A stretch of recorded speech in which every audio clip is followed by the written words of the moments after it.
Welcome to the 915th meeting of the MSAD 27 Board of Directors. Roll call, please. Keith Jandro. Here. Shannon Lugden. Here. Adam Pooler. Here. Dave Saucier. Here. Andy Zinn. Here. Gary Sibley. Here. Sarah Ashley's not here. And our two student reps are here on summer break. Okay, we have a couple adjustments to the agenda.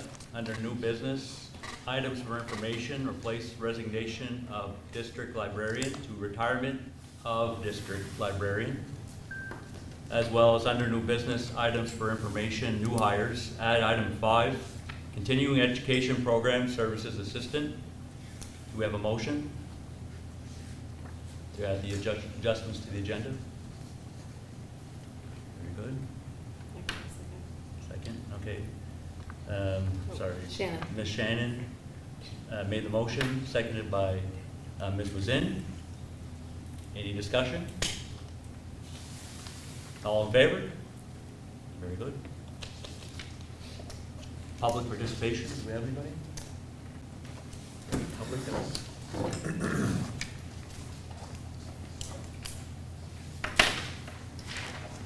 Nobody? Okay. First off, before we get started, I'd like to read off this thank you card that we received from one of the students that was recently awarded our scholarship. MSAD number 27 Board of Directors, thank you so much for the MSAD 27 scholarship. It is greatly appreciated and will be put to great use as I further my education at Hudson University. Thank you, Morgan Sear. Very good. Okay, MSAD 27 officers and standing committees, 2022 and 23. You should have the 2021-22 officers and standing committees form in your packet. You'll see who our officers were the past school year. Keith as chairman, Abby as vice chair, and Sarah as treasurer.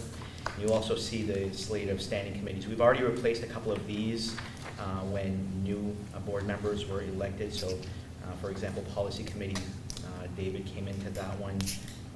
Shannon went on the vocational advisory, and David also as a rep to the Valley Unified Regional Service Center.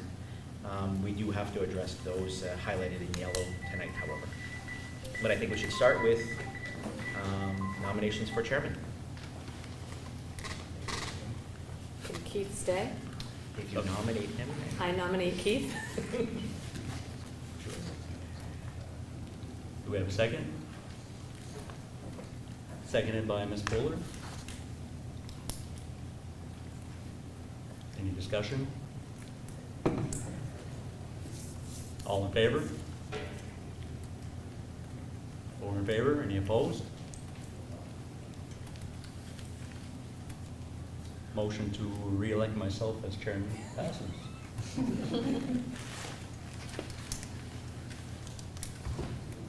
Okay, now we need a vice chair. Do we have a motion to select? A second. Motion made by Gary, seconded by Shannon. Any discussion? All in favor? Ms. Poehler is our vice chairman for another year. Okay, treasurer. Currently, we have Ms. Sarah Ashley as our treasurer. Do we have a motion to re-elect Ms. Ashley? Motion made by Ms. Poehler. A second. Seconded by Shannon. Any discussion? All in favor? Any opposed? None opposed. Very good. Standing committees, we need another finance committee member. Right now, Gary, you're on the committee. Interested in staying? Yeah, I'll stay. Thank you.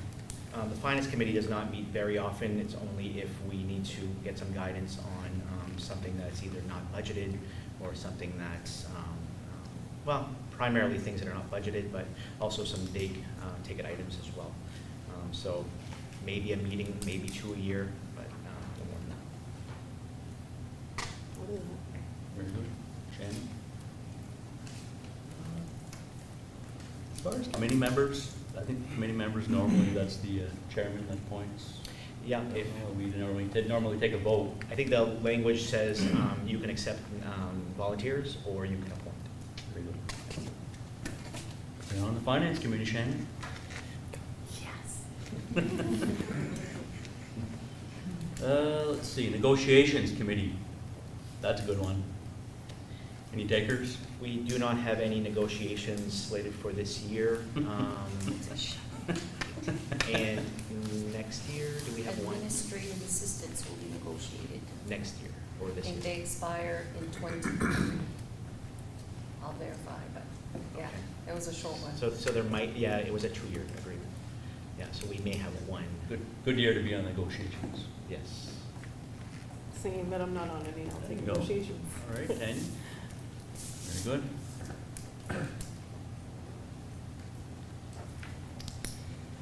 That leaves the adult ed advisory rep. And that's as needed. The adult ed advisory has not met for a couple of years. But if and when the adult ed director reconvenes that, then the rep would be invited to attend that meeting.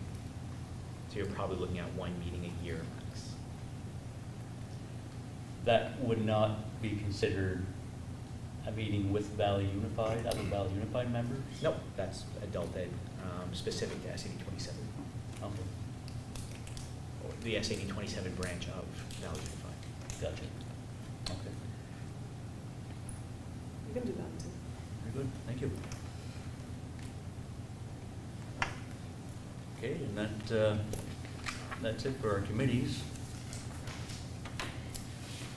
Moving on, approval of meeting minutes of meeting number 914 on July 5, 2022. We have a motion.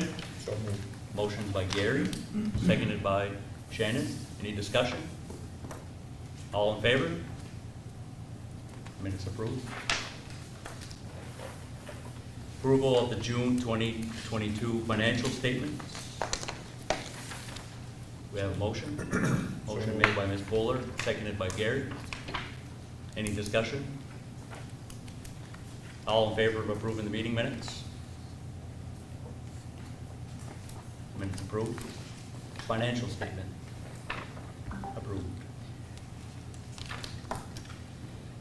Okay, item number 7, our presentation. I don't know who's going first here, but Well, we'll do them in order, the way that I have them. So we do have a couple of solar net energy billing opportunities from a couple of folks. And I have, first from Revision Energy, I have Tina Meserve, who is here via Zoom land. Can you hear us? Can you hear me? We can hear you. I'm just going to adjust the volume here. And you should be able to share your screen, and the show is yours. It says that the host is disabled participant screen sharing. Oh my goodness. Let's see here.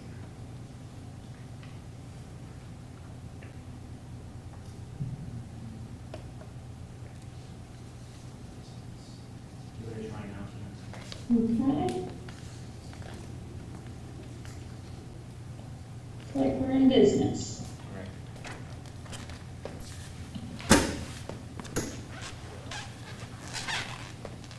Can you see the beginning screen here? We can.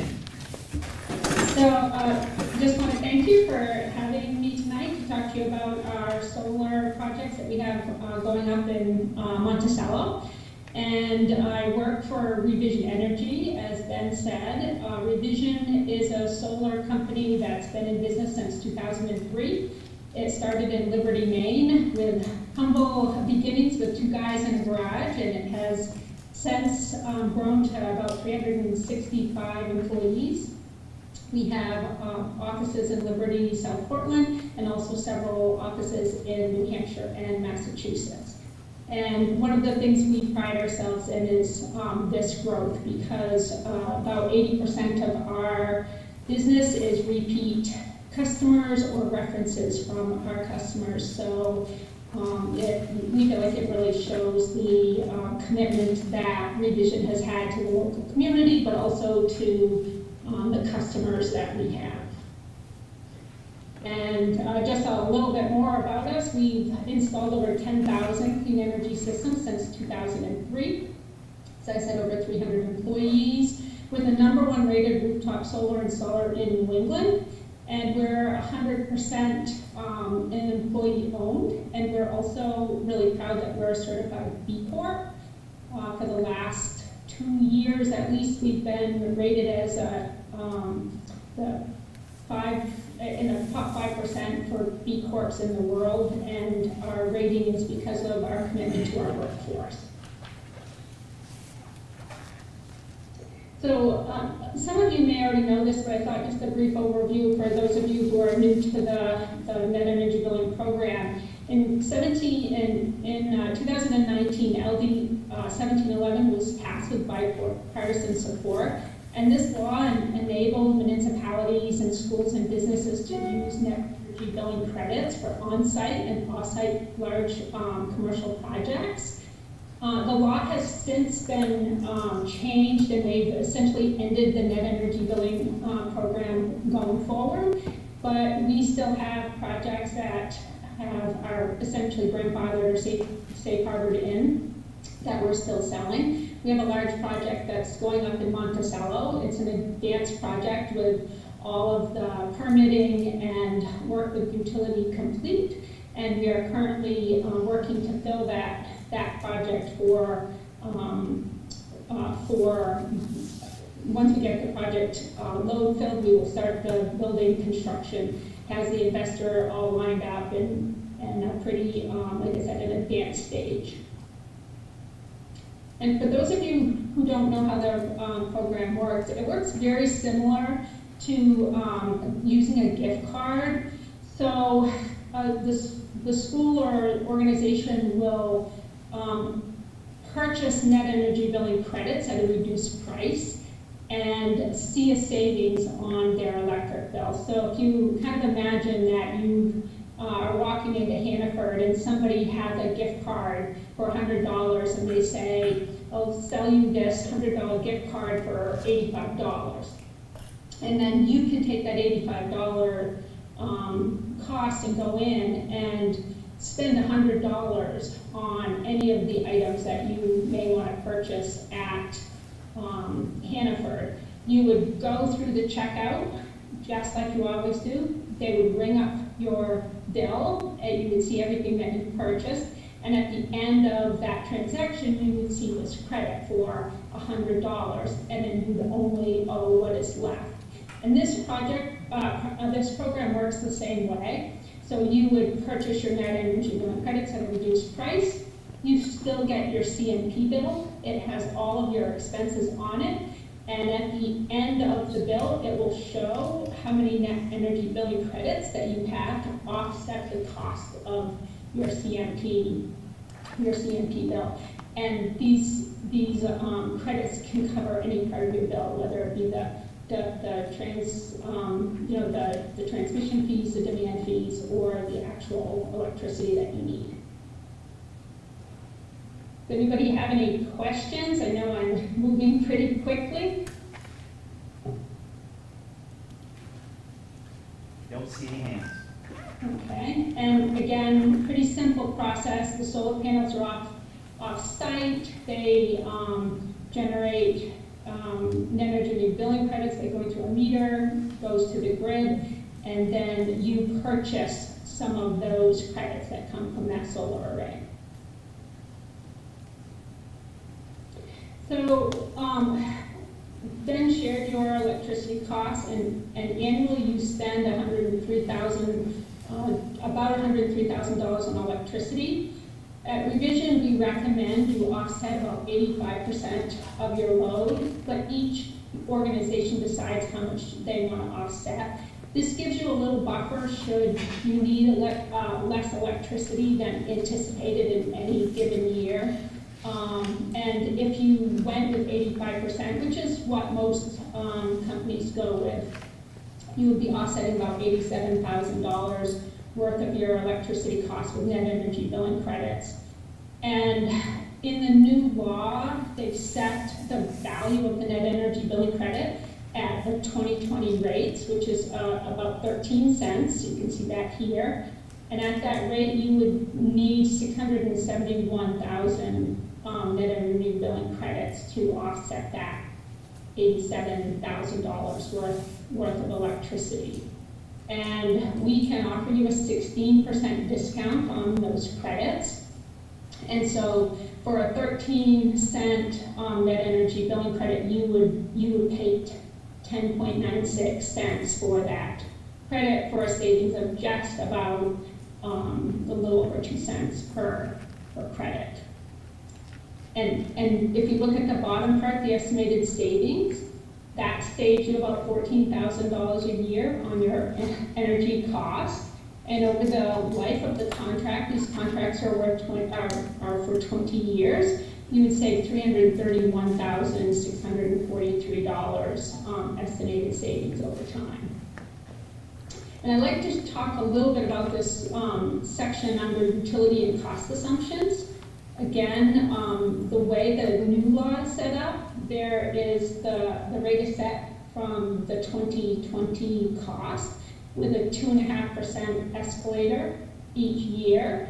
And so that's how we estimate what your savings will be. It takes into account that escalator. It also takes into account what we call the D rate of the net energy billing credits required.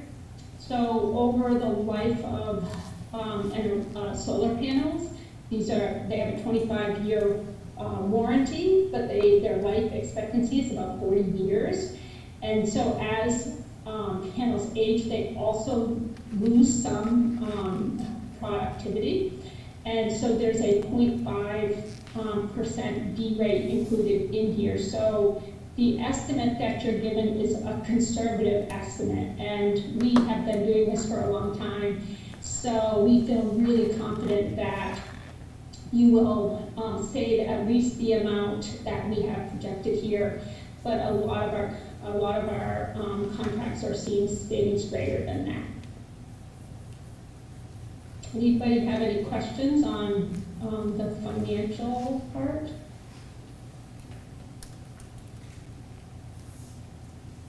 And in case you can't see that, I did try to enlarge it just for those people who were struggling to see those numbers. Here's just this at a little bit larger size for those of you who are visual. And again, this section a little bit enlarged. And the final section enlarged.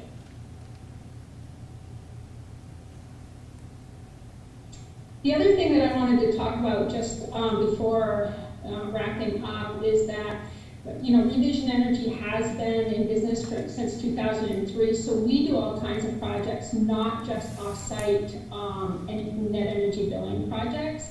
And so I always like schools to understand that they have an option for on-site solar as well.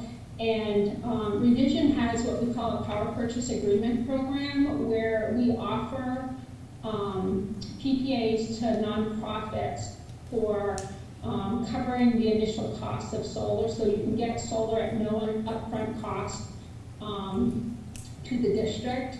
And essentially what this does, it allows districts, again, or companies like nonprofits who don't have the money to pay for a large array in 1 year, to get the array.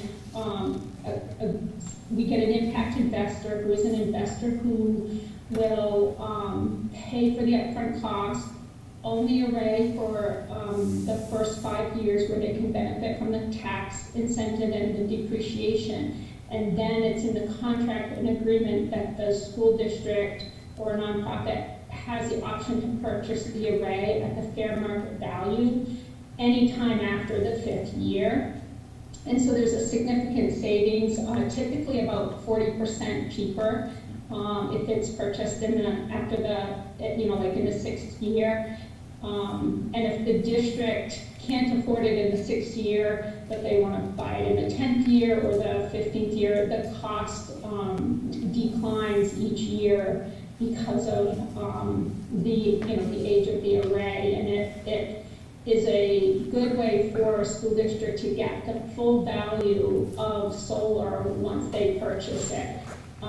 It's typically at 50 to 75% lower than grid electricity. And again, these contracts are something we do a lot of, and are really advantageous for a nonprofit who would like to own their own solar but struggles with the finance at the level it requires when they're new. And again, the way it works is you would have a roof or ground space for the solar, you would purchase the electricity produced on the site at below market rates, and then you would have the option to purchase it year 6 or later. And this is, again, the way you maximize electricity savings by owning your own array over the 40 years of the contract. And the impact investor, as I shared, they own the array for the 5 years. They get the financial incentives from that, and then they pass on savings to the seller at year 6 or off, after. And when, one of the things I like to share as I wrap up is that Revision is a construction company.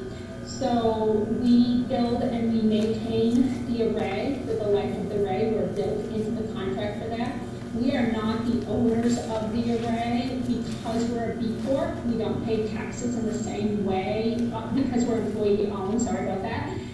We don't pay taxes in the same way that other corporations do. So we have impact investors who own the array in the same way. They will own the array for the life of it, and we're built in as the people who build and maintain the array and are available to off-takers as they have concerns or questions. And the other thing that I would say is we really pride ourselves in these lifelong relationships where these contracts are long, being available for schools. One of the things we do is we offer some educational resources for school, like opportunity to follow the electricity that's generated from the array for schools to be able to use our software system for that purpose. And we also offer some field trips and other curriculum supports for schools that we work with. This is just a general chart. You can see it's a little bit dated on its numbers now because the utility costs over here in the black are no longer at 12.3 cents. But this kind of shows that, if the PPA 6-year buyout cost versus PPA versus if you stay directly in the utility or in the utility with what the average escalator is of 2.5%, that it saves, it saves significant amount to either be in a solar array with net energy billing or to own, have a PPA to offset the cost of your electricity. And then just wanted to end with a couple of slides of projects that we're really proud of. Revision built Maine's first public school project at the Saucier Farm in Livermore Falls. And it's 96% of the electricity from this array goes into schools, so Mount Blue Regional School District, Hershey 73, which is J, Livermore Falls, Livermore, Camden Hills is in there, and Camden High School and Hope Elementary School. And again, just real proud of this array. It went online in January. And we also built Maine's first multi-town solar project in Skowhegan. And you can see the towns that are here are everywhere from Rockland to Rangeley to Topsom and Vassalboro. And then lastly, I already talked about this, but we work really hard to build public engagement when a school system or another company comes into business with us. So we do press releases so the school has recognition for the decision they've made to save taxpayer money, but also to do their part to protect our environment from fossil fuels. And so ribbon cuttings are something that we often do, as well as, like I said, press releases or other ways to to support the school going forward, whether it be through educational resources or other means. So that's the end of my presentation. I don't know if anybody has any questions. Tina, I just have one question. What, Sure. as the school board is making this decision or considering it, what are the risks involved with something like this? Are there any? Yeah, the biggest risk that you have as you're making this decision is overbuying net energy billing credits. So that's why we recommend that you go around at about 85% of your current electricity cost. So be just like if you went into Hannaford, if you buy a $100 gift card at Hannaford, but you're only going to spend $20, you've overbought, and it's cost you more than it would if you just had stayed, gone into Hannaford and spent $20. So you want to price your project, or you want to size your project to meet your needs. We do have written in our contract that if a school or other organization has a situation that's unexpected and they no longer need or want their net energy billing credits, we have language in there that we will work to transfer your credits to some other company who qualifies. So it would, it would need to be an investment grade company. We wouldn't necessarily, we can't put any company into a project like this, but we do have language in there for our school districts that we can transfer credits to another company, or even like your town. If, say, you closed a school and you no longer needed the credits and you wanted your town to benefit from those credits, it could be transferred to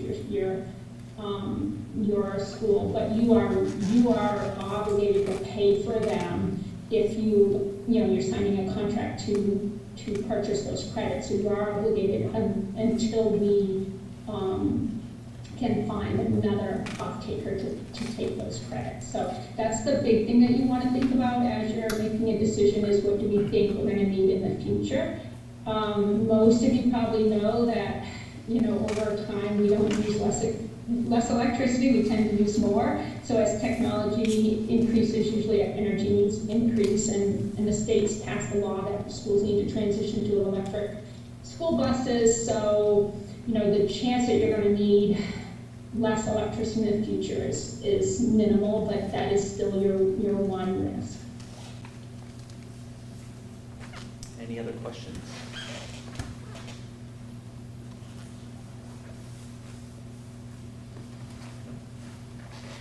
Well, Tina, thank you very much. I'll be in touch after the board has some discussions and we come to some decisions.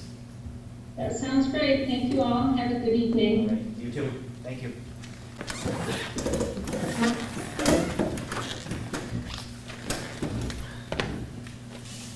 Our next presenter is Ted Rioux with Ampeon Renewable Energy. Mr. Rioux, Thank you, Keith. welcome back. Thank you. I'm going to present a little bit differently here and give you folks a hard copy of the information that I want to go over with you. I'm from St. Francis, which is where Keith is from. I'm assuming you're not living there. I am. You're still living in St. Francis, Keith? Hope I have enough here. So I was a 1991 graduate of community high school, Mr. Kaleta. Very nice to see you. I recognized Mr. Karen when I walked in. He was the vice principal when I was in high school. I was not always good, but not too bad, right, Mr. Karen? Only good memories, Ted. Only good memories, I'm glad. My mother, Kathy, was a school teacher in SAD 27 for about 35 years, so she's been retired now for, I think, 7 or 8 years. And then I was a 1996 graduate of the University of Fort Kent, and I now live in Gorham with my family. So I put this offer together. I worked out the details with the developer, finalized them at 11:30 this morning before hitting the road to come up here and present the offer to you. This net energy billing program that Tina just spoke about has been available in Maine for many years to facilitate renewable projects and to encourage organizations, homeowners, institutions to adopt renewable forms of energy. In 2019, Maine's net energy billing program went through a pretty significant legislative overhaul for the purpose of attracting developers and private investment to the state for the purpose of constructing these community solar projects, which are made available for any Maine electricity users to participate in through a subscription-based model. So if you're a homeowner, if you're an institution, if you're a business in the state of Maine, you have the opportunity to take advantage of solar through really 3 different ways. One is to install your own panels on your rooftop, on your property somewhere. You finance that project, and then as those panels produce electricity, you utilize that electricity. During the summer months, you might produce more electricity than you need. You'll send that electricity back out onto the grid, and your utility, Versant, will issue you solar credits, which will then offset your bill during the winter months when your use is likely to be higher than your spend or than the production from the solar panels. So it's Maine's net energy billing program that facilitates that. The other option for taking advantage of solar, Maine, in the state of Maine, we went through deregulation back in 2001. So if you choose not to use the state's standard offer supply rate, then you can enter into a competitive supply contract. So you can select a competitive energy supplier that has a different rate from the standard offer rate. And if you decide that you want that supply to come from renewable sources such as solar, you can do that. That's available. Historically, that has been a little bit more expensive than your traditional forms of electricity. And then the other option, resulting from the expansion of net energy billing, is to participate in one of these community solar projects. So prior to 2019, there was a limit of 9 entities that could participate in one of these community solar projects. So the utilities were kind of willing to accommodate these projects, but they wanted to limit the number of participants in each individual project. So the 2019 legislation expanded the net energy billing program, so they lifted that cap on the number of entities that could participate in these projects, and they set a limit on the production capacity of these solar projects. So they set that limit at 5 megawatts. So a 5 megawatt solar project will produce about 7.5 to 8 million kilowatt hours of electricity on an annual basis. In terms of size, they would take up about a 20-acre parcel of land. So the other limit, the other parameter that the legislation put on these projects was they set the acreage limit at 20 acres. So we're not talking about huge utility scale projects. We're talking about projects that can exceed no more than 20 acres in size, and that's to protect our woodlands and our farmland, so we don't have massive solar projects tied to this program. And so those changes and others resulted in developers and investors coming to the state of Maine for the purpose of constructing these projects. So I am representing Sunvest Solar directly for this program. Sunvest Solar is the developer of the project, or the set of projects that we're making available for SAD 27 to participate in. Sunvest is a solar developer. They're based out of Pewaukee, Wisconsin, which is just outside of Milwaukee. They have a A+ rating from the Better Business Bureau. They're one of the country's top 10 solar developers nationwide, as identified by Solar Power World Magazine in 2021. So this is a big national player, big national solar developer. A lot of their projects are in the Midwest, Indiana, Ohio, Wisconsin. But they have these 3 projects up here in Aroostook County. The first project that they're going to be offering is being built in Easton. So it's being built at 140 Center Road. That project is a 3.25 megawatt project. It's going to produce about 5.83 million kilowatt hours of electricity on an annual basis. That project is under construction. So they started doing the site preparation work in May. Completed that in June. They've put up the perimeter fencing. Now they're starting to install the posts on which the panels will go.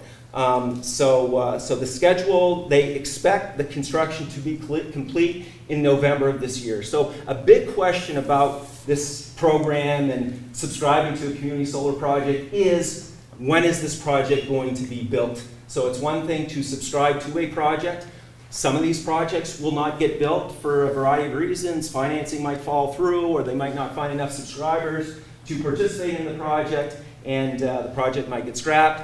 The utility, Versant, might realize that that project would overload the circuit, the substation, and the cost to upgrade the infrastructure exceeds what's viable for that developer. In this case, this project is under construction and it's scheduled to be complete in November. The in-service date, so that the utility performs what's called a witness test, just to make sure that the project is functioning properly. They fire it up, they test it, and then sometime in the first quarter of 2023, this project will start producing electricity so that the subscribers, the participants in this project, will start receiving their solar credits. The town of Fort Kent municipality is a part of this project, so they did subscribe to the program, and this is the project that they are subscribed to. There are two more projects that Sunvest is building in limestone, and they're planning to start construction on those in the fall as well. But the first one is going to be that Easton project. So always very important to understand when the project is going to start construction and when it's scheduled to complete. So this first project is going to start producing electricity in Q1. So the offer that we're going to provide, so the three questions that participants, subscribers typically have or should have is, number one, when is the project going to be constructed? When is it going to be complete? When are we going to start seeing our credits? Because that's when you start seeing the savings. And then what is the discount rate? So the discount rate determines what you pay for the electricity or the credits that are generated on your behalf. And then the other question is the term. How long are we locked into this contract? What are our options? Are there options for early termination of the contract? So the discount rate that Sunvest has agreed to offer, MSAD 27, is 17.5%. So I think Tina identified a 16% discount rate. The discount rate that Sunvest is going to offer is 17.5%. So your annual spend is about $103,000. That comes from the transmission distribution costs. That's paid to the utility, to Versant. Then there are your demand charges that are factored into your annual costs as well, and then your supply charges. So we will set your subscription size to generate enough electricity to offset between 85 to 90% of your spend. So the Maine Public Utilities Commission identifies a rate, a value of every kilowatt hour of electricity that is generated by these projects. And so they reset that value on an annual basis. And so what we would do is set your subscription size to offset 85 to 90% of your annual spend. So to keep things simple, let's say we offset 100% of your spend. Then let's say your spend is $100,000. So the project will generate $100,000 worth of electricity based on the value set annually by the PUC. They adjust that rate depending on what the retail price of electricity is doing. And so that project will produce $100,000 worth of electricity on your behalf to offset your spend. At a discount rate of 17.5%, you will pay $82,500 for that electricity. So that's how you achieve those $17,500 worth of annual savings. So that's how the program is set up. So the discount rate is 17.5%. Sunvest is offering a 10-year term. So it's an initial 10-year term with 2 5-year automatic renewals. And so if you choose not to renew after year 9, they would ask for a 12-month notice to terminate your subscription, and then you're out of the program. If you choose not to do that, then it's going to be an automatic renewal for an additional 5-year term, and you'll have 2 of those. They are offering an early termination option. And so years 1 through 5, there will not be an early termination option. So you're committed to the program for those first 5 years. Years 6 through 10, there is an early termination option. Again, we ask for 12-month notice, and that's so we can hopefully find another subscriber to backfill your load and replace you in the project, in the farm. Basically, be assigned those panels that are generating electricity on your behalf. So Sunvest is going to work to find a new subscriber to backfill that load if you choose to withdraw from the program after year 5. If they're not able to find a suitable replacement subscriber, so suitable, basically, an entity that has good credit, then there is a reacquisition fee that is assessed at a rate of 1.5 cents per kilowatt hour. So that would come out to about $7,500 would be the reacquisition fee. So there is a way to opt out of the program after year 5. There should be absolutely no reason why you would want to do that, considering that you're going to be saving 17.5% on 85 to 90% of your electricity spend.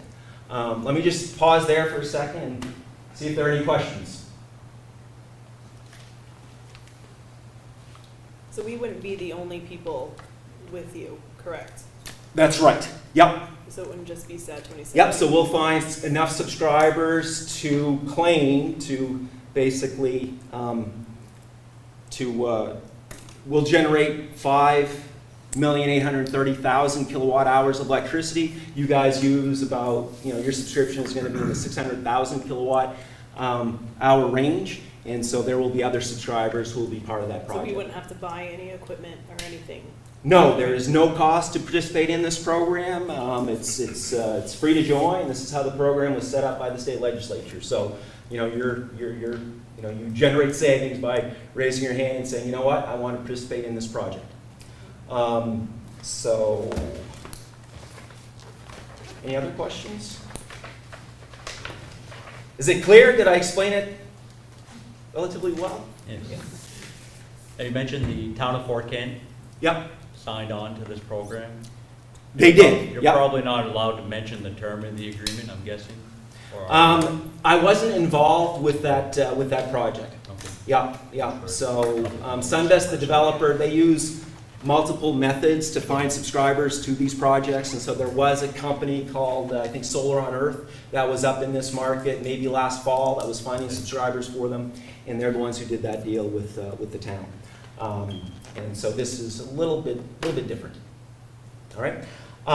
So I was able to, I don't know if convince is the right word, but recommend a structure around incentives to offer SAD 27 as well as the community. It does benefit the district. It benefits the developer. If you sign on to these programs quickly. And the reason why I say that is this capacity is available on a first-come, first-served basis. And so they have they have 3, and I've just learned this, they have 3 pretty large industrial off-takers that they are in the process of negotiating contracts with. Those, I do not know who they are, but those industrial off-takers combine for about 17 million kilowatt hours of electricity use. And so what they've told me is, Ted, right now we've got the capacity available, but it's available on a first-come, first-served basis. And as soon as these big industrial off-takers sign contracts, that capacity is no longer going to be available. And so the deal I'm offering, or that they're offering, that I'm bringing to you, is really a very good deal. Down in southern Maine, in the CMP Utility District, as well as the Versant-Bangor Hydro District, we're offering a 10% discount rate for commercial off-takers versus the 17.5% here. And so they said, Ted, listen, we'd even give them a little bit of an extra point or two if they're able to make a quick decision on this. And so I said, okay, let me put something down and run it by you and see what you think. And so I've called these quick sign incentives. So in addition, we will, if you decide you want to vote on this tonight and just move forward, and we're able to complete a contract by this time next week, then we will add 2 additional discount points, bringing it from 17.5% to 19.5%. So, increasing your annual savings by about $2,000. And if you need more time to make a decision and complete the contract, you need until the 29th of August, then we'll reduce that 19.5 to 18.5. And again, that's a incentive kind of a reward for moving with relative quickness on the offer, which I'm going to suggest, of course, that you guys do.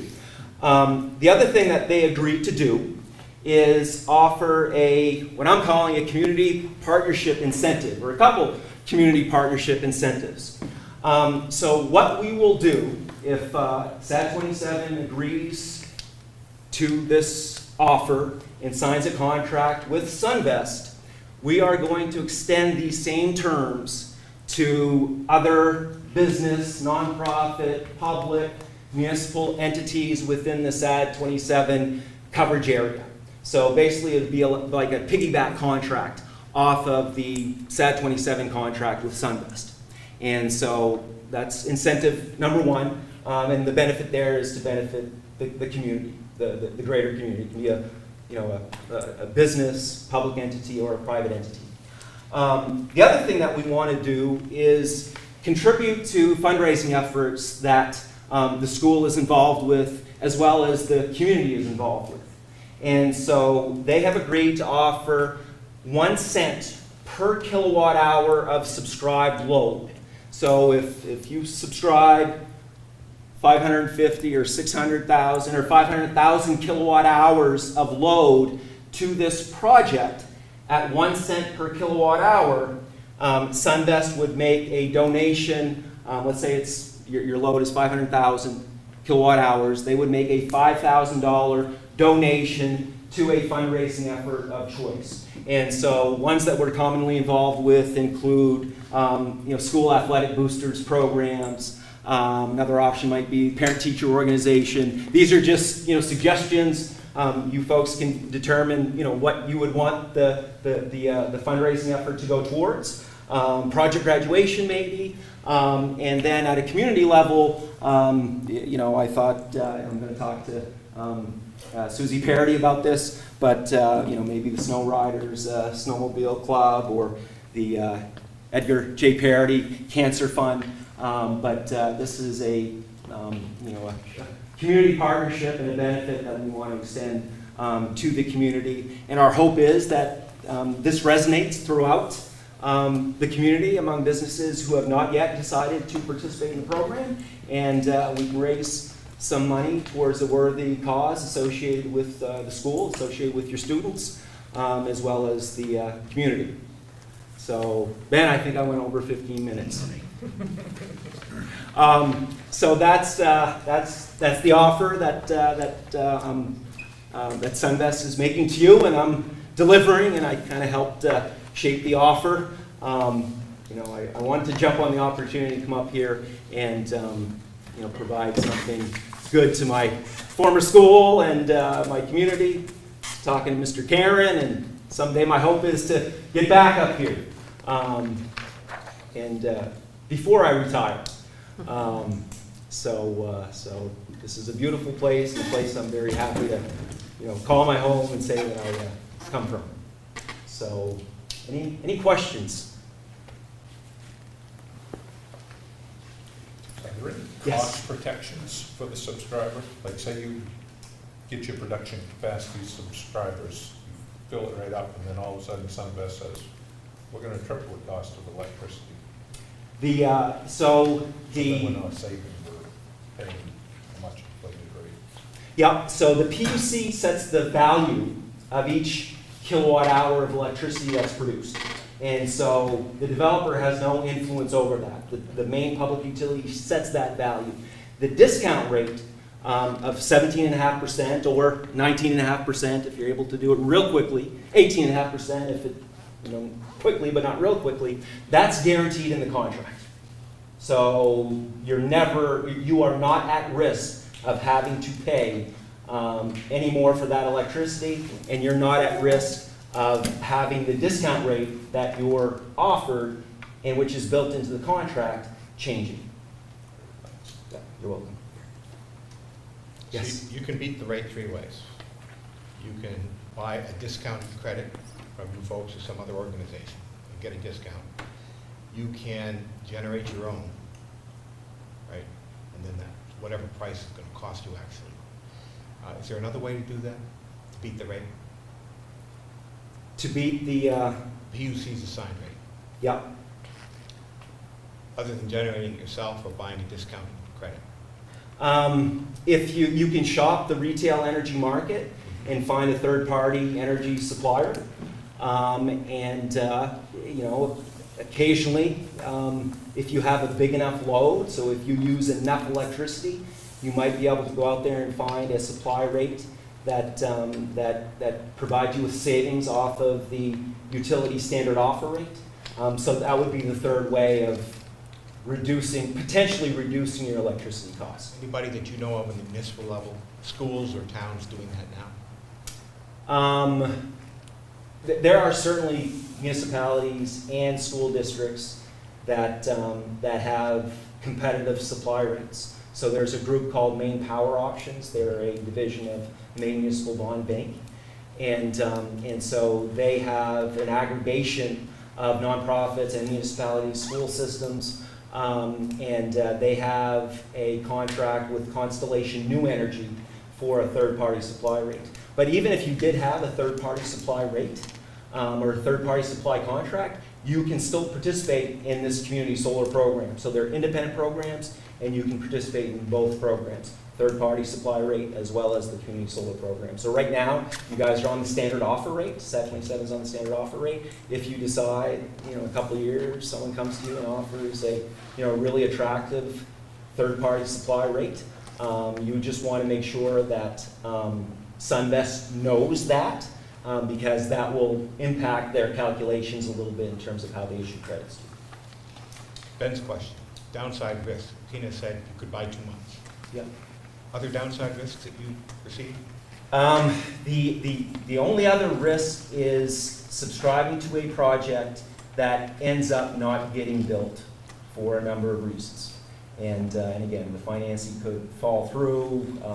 The cost to interconnect the project to the grid ends up being prohibitive for the investor, and those risks do not exist with these projects. So these projects are ready to go, and they're under construction. Any other questions? Very good. All right, thank you very much. Thank you. Thank you. I don't think we're going to be voting tonight, but what I would suggest is we probably should refer this to committee. That's what I was going to suggest. Perhaps the finance committee can get together real quick and take a look at both offers and maybe make a recommendation to the board. I don't know if the board would be willing to move tonight to take the recommendation of the facilities committee as the option we go with in an effort to try to capitalize on savings, or if we would call another meeting to Possibly a special meeting. Yeah. Up to you guys. Did Sunvest present the Madawaska too, or just revision? Just revision. Who presented to us 2 years? It That's wasn't Who these did two the companies? 33 sign on? No. Novell. Novell. Yeah.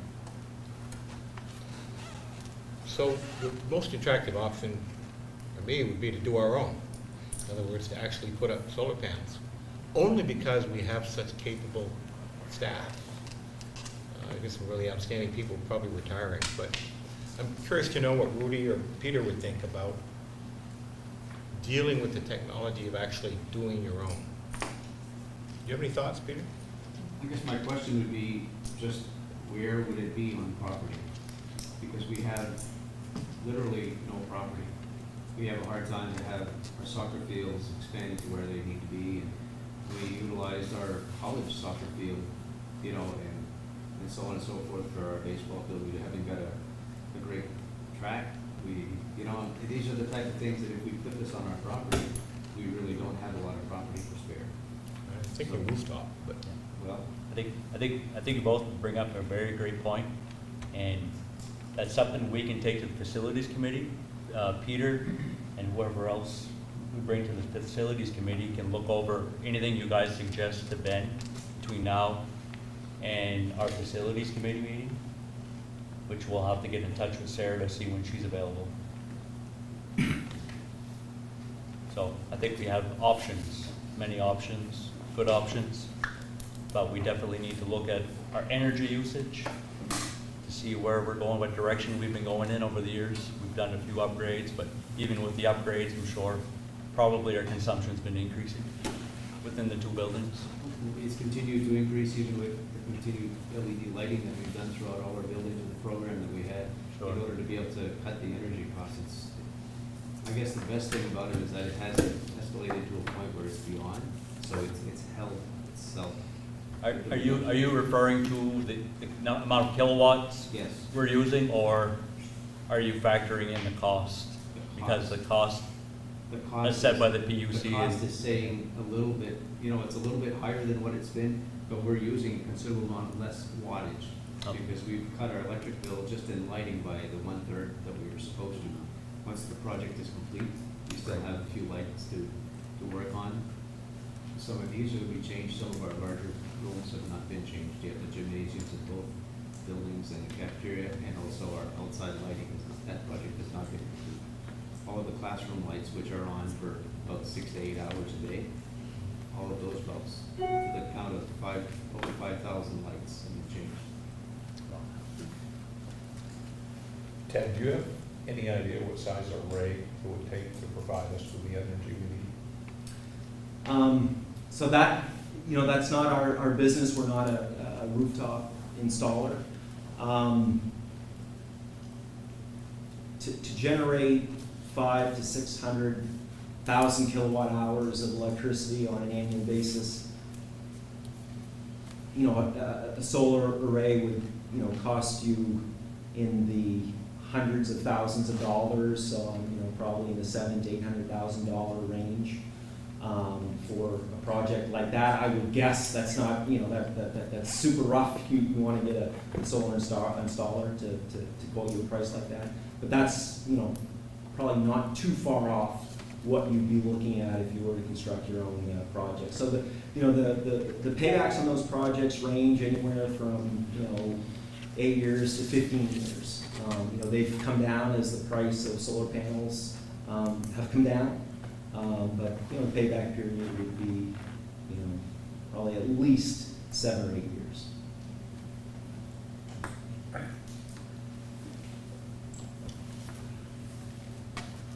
very good. Anybody else have anything to add? Superintendent Cyril, I'll reach out to you tomorrow morning sometime, see if there are any other questions that the board came up with, and I'm going to be in the area for until about Thursday, and then I'll be back up here next week. Ben knows how to get in touch with me if anyone wants to do that. We're hopeful to get you guys involved with this project. So, and I appreciate your time very much. Thank you. Thank you. Okay, item number 8, Superintendent A, MSAD 27, Performance Evaluation and Professional Growth Revised. So I did give you a copy of Chapter 508, Educator Effectiveness, and I just wanted to make the school board aware that some recent changes with the Educator Effectiveness Law has led to a revision of our plan. Now with revisions of the plan, the plan only needs to be presented to you just as an FYI, just so that you are aware of those changes. I've invited Mary Pelletier here, who is one of the lead teachers who worked on this, and she would like to just highlight some of the major changes. Mary, did you want to connect to that? Or? Sure. Yeah.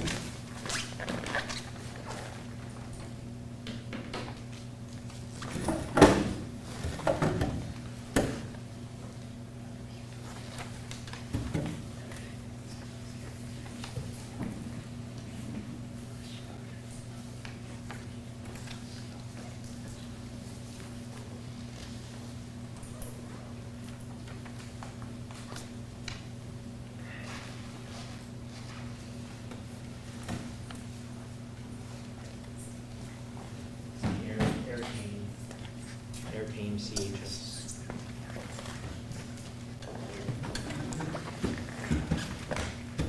Okay, so you have this document.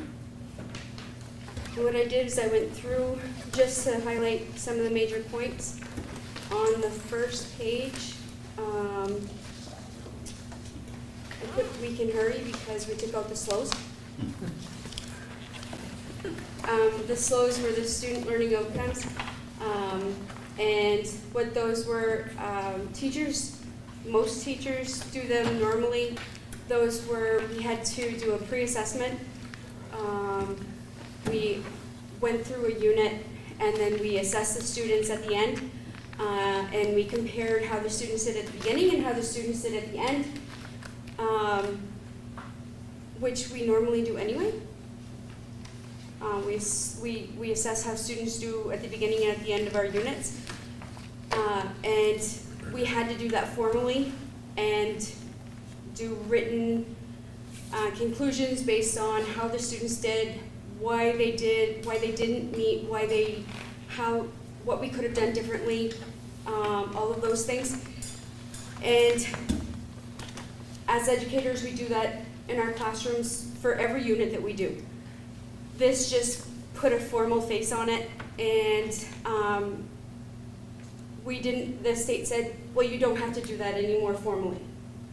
So it doesn't have to be part of our evaluation system anymore. So they took it out. None of this changed. The committee, we formally have to say how our committee is comprised, and the state said it has to be the majority has to be teachers. And so you can see the majority is teachers.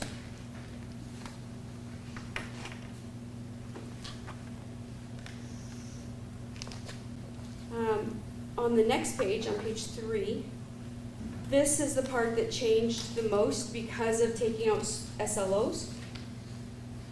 And this is under factors in educator effectiveness system. So now 50% will be of the teacher's score will be professional practice, and 50% will be professional growth. And that's all based on the Marzano Focused Teacher Evaluation Model.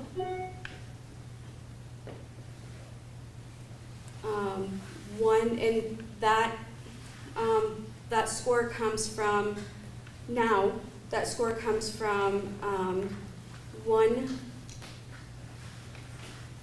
one goal that the district chooses and one goal that the teacher chooses. And that's so that the teachers can focus more on those goals. In the past, teachers were having to focus on 4 goals, 2 that the district chose and 2 that the teacher chose. 4 goals is a lot for any person to choose, for any person to focus on. And so now the teacher will focus on 2 goals, which is doable. So the teacher will focus on those 2 goals, do them well, and be scored on those 2 goals in eye observation, where they can be scored on them, because they will put in their information, and they will put in how they're doing on those 4 goals, on those 2 goals. And if you look at the documentation, we no longer specify the exact dates when each part of the evaluation has to be done. We say mid-October, the beginning of November, so that this documentation doesn't have to be redone every year.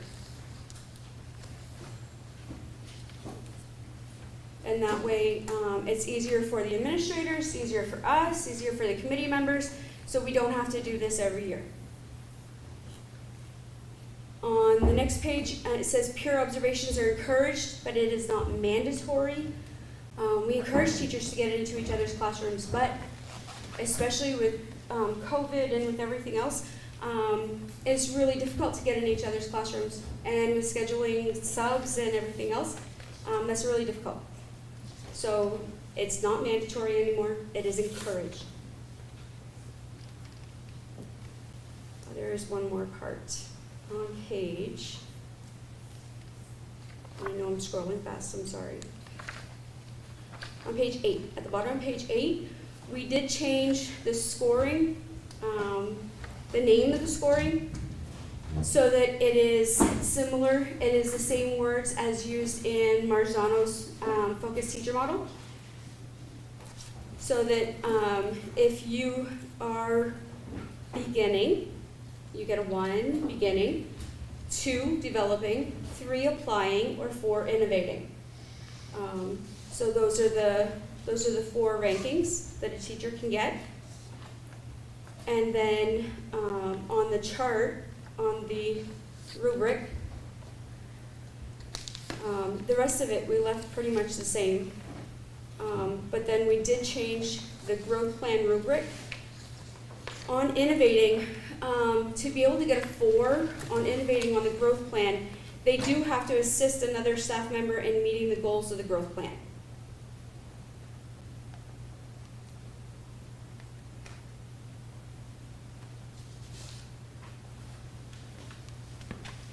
They do have to assist another teacher. So it's not just, I do my own thing. Teaching is not, you don't teach on an island. You have to assist another teacher too. Okay? And then we did, I'm not sure if you got this one or not, but teachers are given the Ppeg model, and this is just a little handout, it's a 1-pager, so they know what they need to do and when they need to do it by, whether they're probationary, continuing contract without being the summative year, and continuing contract with it being a summative year. And that's just a little helpful guide to help them know what they need to do and when they need to do it by. And board members, this was finalized today, so I will have a fresh copy of the finalized plan. I'll get that to you electronically tomorrow so that you have a copy.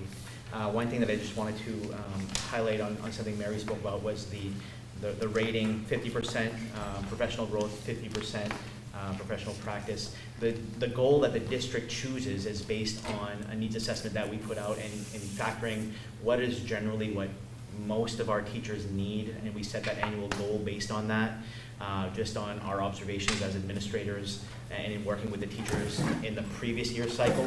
As for the teacher's own goal, they do a self-assessment, and then based on that self-assessment that they do, they are encouraged to choose something that they themselves have scored themselves lower on, so that it gives them an opportunity to strengthen something that they identify themselves as not a strength.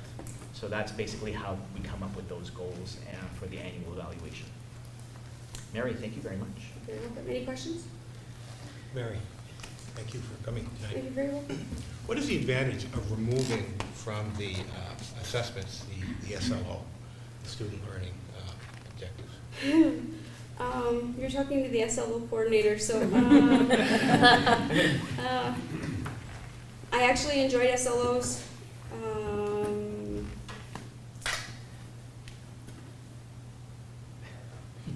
I can help you, Mary. Yes, okay, good. The SLOs were so broad that a teacher is able to select, like Mary described, a pre-assessment to a unit they're about to teach and a post-assessment, and it guarantees that the teaching and learning that goes, based on that is valid data.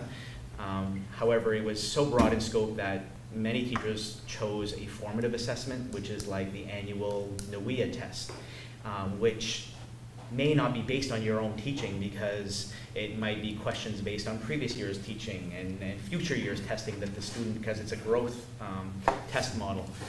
So because it was so varied, so much varied types of use of the SLO, some teachers found themselves in a pinch at the end of the year when they went to their annual evaluation meeting and they had an unfavorable SLO rating.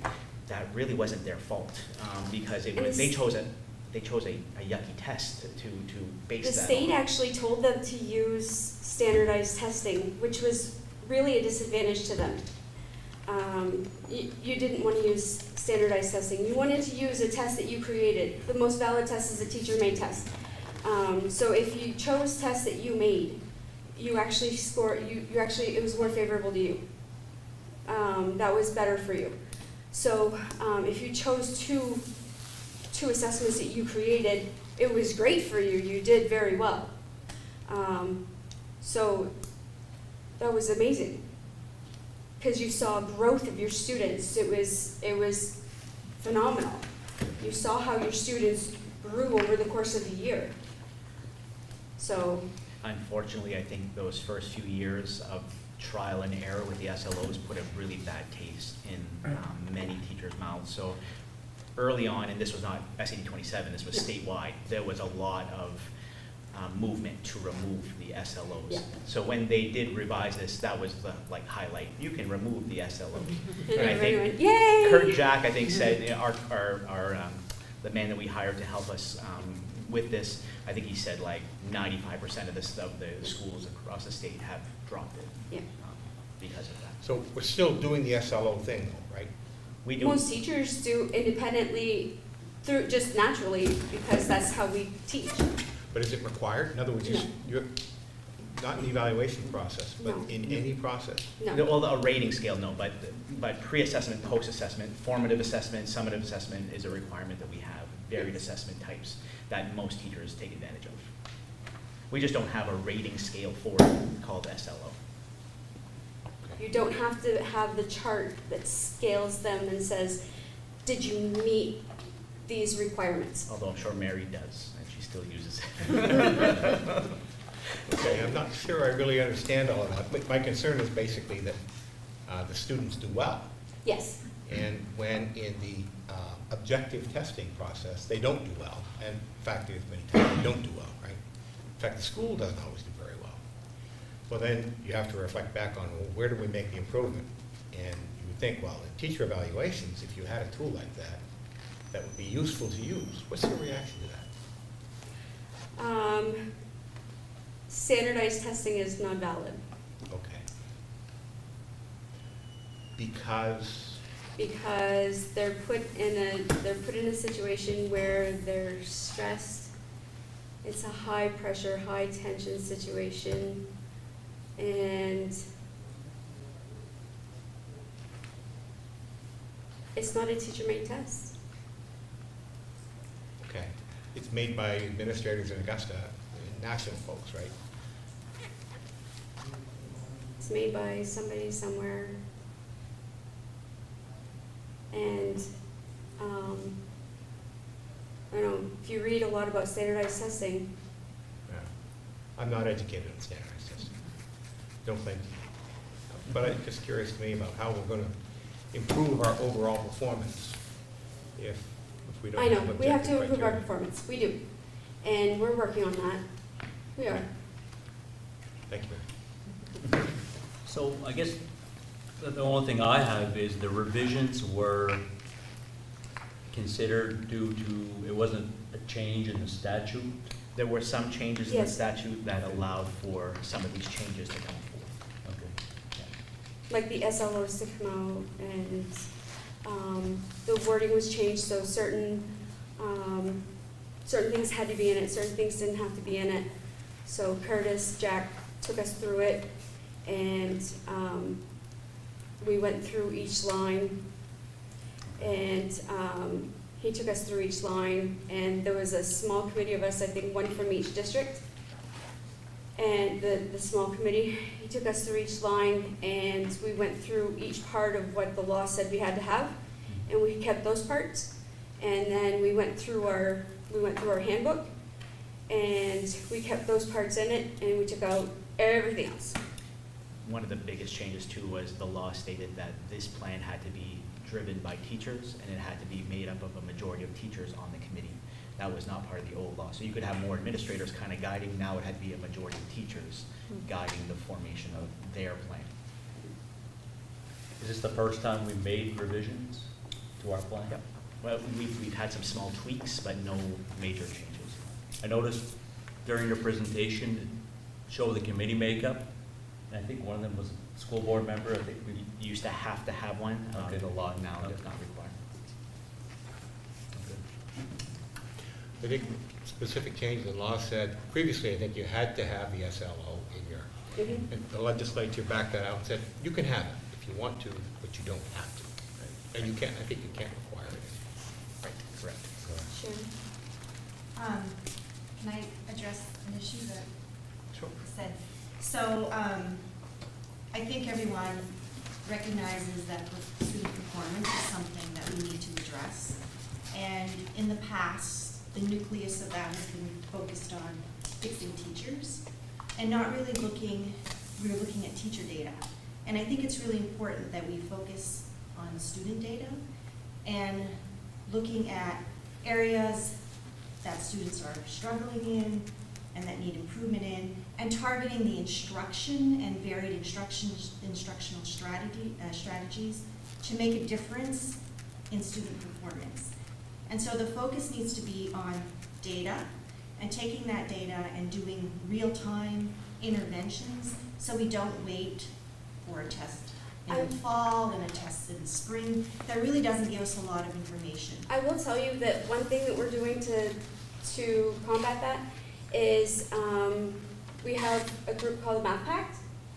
And so what we're doing is in math, in the area of math, we are focusing on the math vocabulary first, because we have this new curriculum in math, all the way through from pre-K to 12, from pre-K to 12.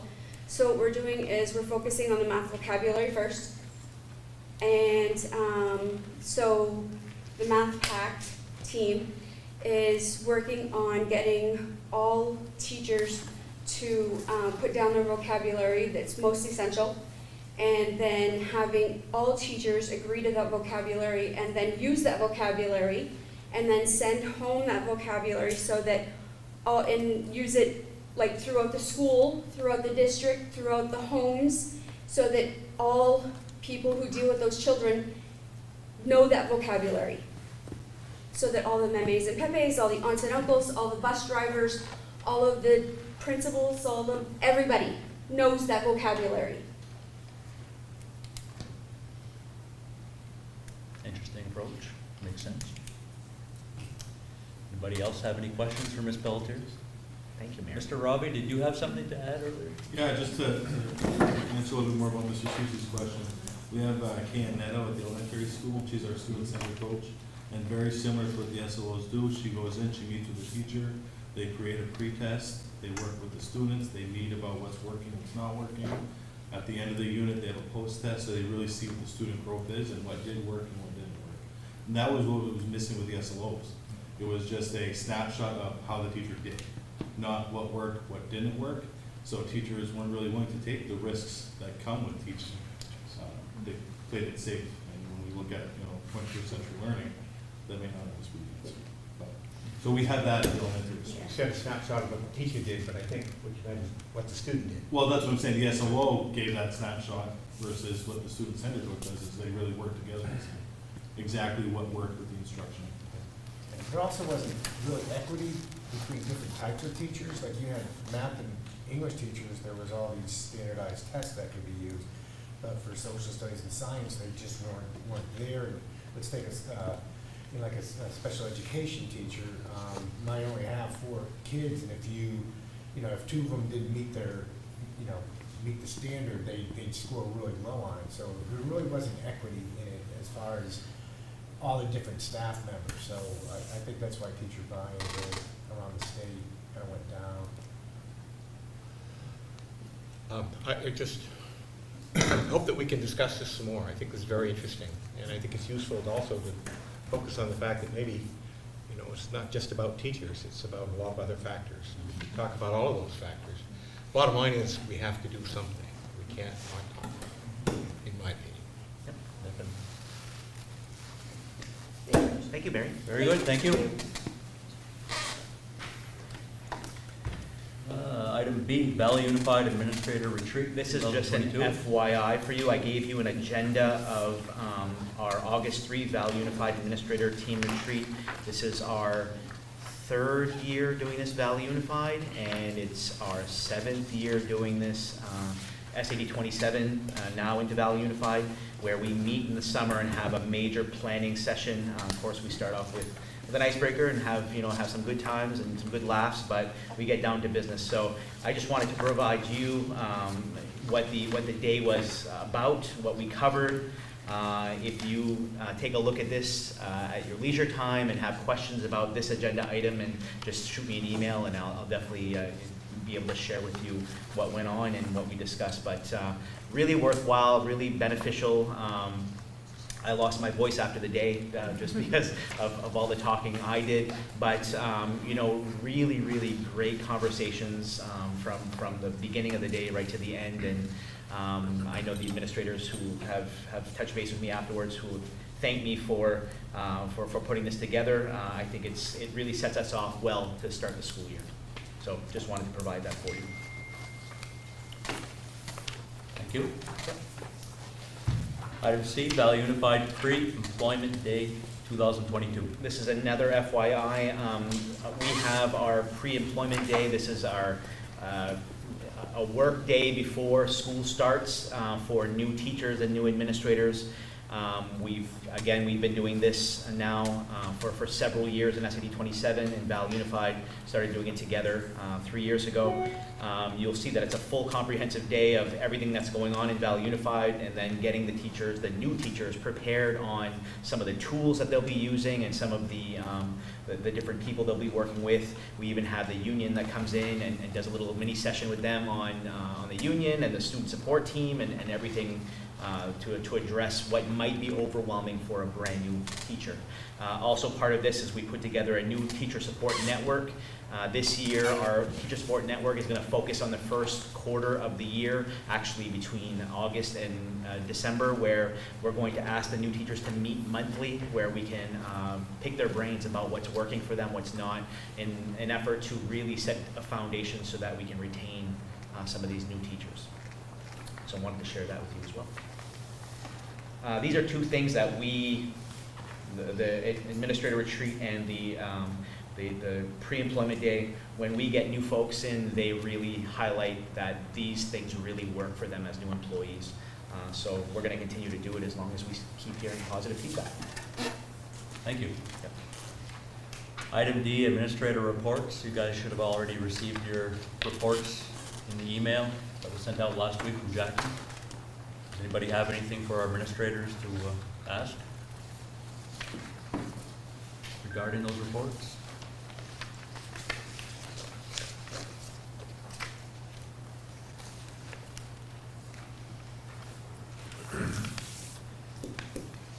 Guess not. Moving on. Committee reports. Policy Committee. So last time we, actually not the last time, not our July meeting, our quick July meeting, but our June meeting, we did have the first read of our B section policies, as well as a review of policy ADAA and policy ACAAR. Those are all included, as I mentioned to Keith before the meeting, when Abby and Dave and I and Giselle sat down and went through this. We're pretty thorough about it and thoughtful, and then we reflect afterwards via email on some additional thoughts and changes. So I feel confident that these are coming to you with some pretty good intent, and if you're prepared to do so, we could take a second read and adopt these policies tonight.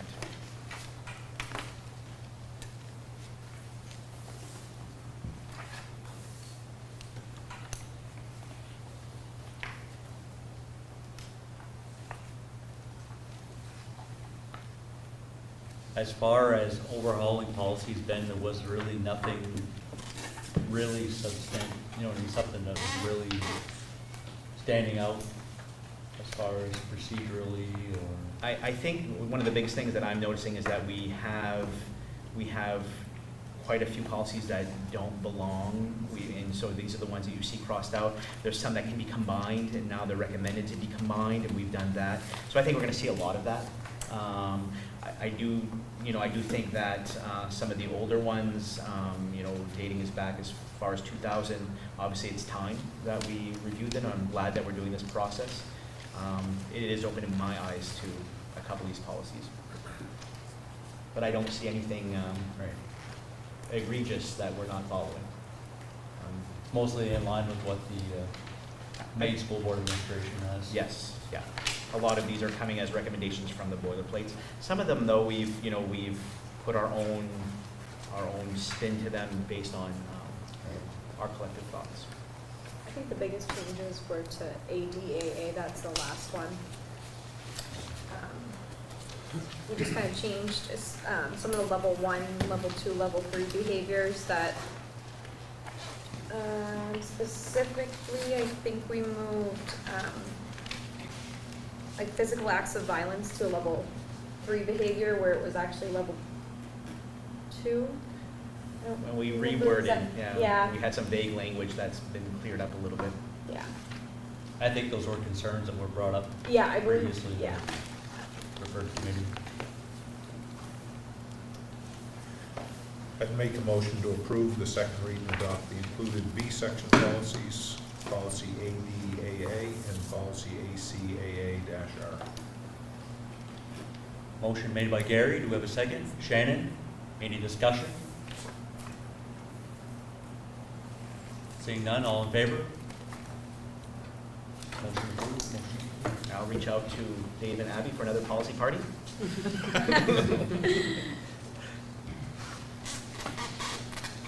Okay, item 10, old business, strategic planning for MSAD 27. And this is just for me to get a better idea from the board on the direction you would like me to take. So last winter we sent out a stakeholder feedback survey, and we can review that. But it's essentially the questions were asking various stakeholders what they view as guiding principles for the district. What are the biggest needs with that? And we did get some good responses from that. At that time, we had a recommendation from one of our board members who's no longer with us to kind of put a pause on this. We had a lot going on and kind of revisit this back in the new school year. So here we are. So part of my thought was to send out another review of that feedback survey, see if we can generate some more responses around that. But then, as we're looking forward for putting together a strategic planning committee and the membership of that committee, and then a planning facilitator for that, I wanted to know what your thoughts are about all of that. We can go out and we can find and hire a facilitator to guide this process.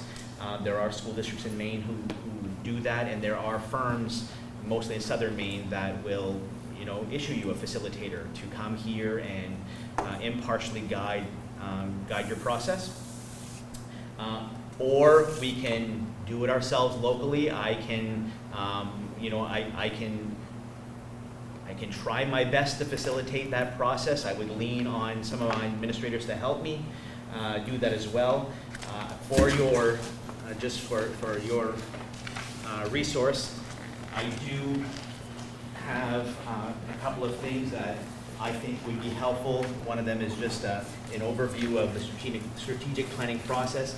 And then I've stolen a strategic plan from RSU 6. That's MSAD 6. That's down in the Bonnie Eagle region. and I think it's a wonderful format for a strategic plan. And I would kind of use this as a template of the way that I see this forming in our district. Obviously not stealing their work, but using their format in order to help guide our process. So for me, I'm just trying to learn from all of you what you think might be the best way to move forward. Do I seek independent facilitator to guide this process, or do we want to go about it ourselves? And with that being said, I don't want to move too far ahead if we're going to have a facilitator, because they may come in and say, whoa, let's undo what you've done so far and let's start over. So I just want to be sure that I don't go too far without having to back up. So I guess I'm just trying to open that up for discussion and see what the board would like. Have you spoken with some of your peers in other districts and asked them about their experiences with these strategic plans? Sadly, not a lot of local districts enter strategic planning all that often. All I can use is our last experience, which is our Valley Unified strategic plan, and we did use Scott was in from the UMFK. He was our hired facilitator for that process.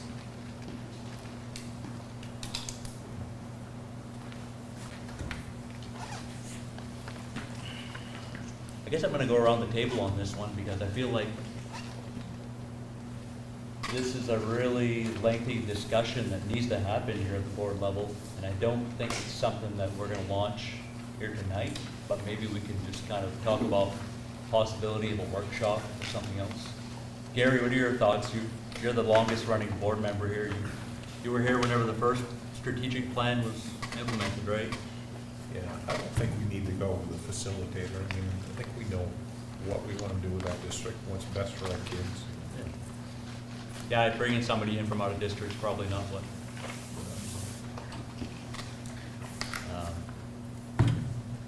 What are your thoughts as far as, you know, what we've been through and where we want to go long term, short term? I don't think that's something we're going to cover in a regular board meeting, or maybe something we can Do this in our retreat. Well, not missing it, but something that probably needs to happen. Probably a good thing to happen after deer season.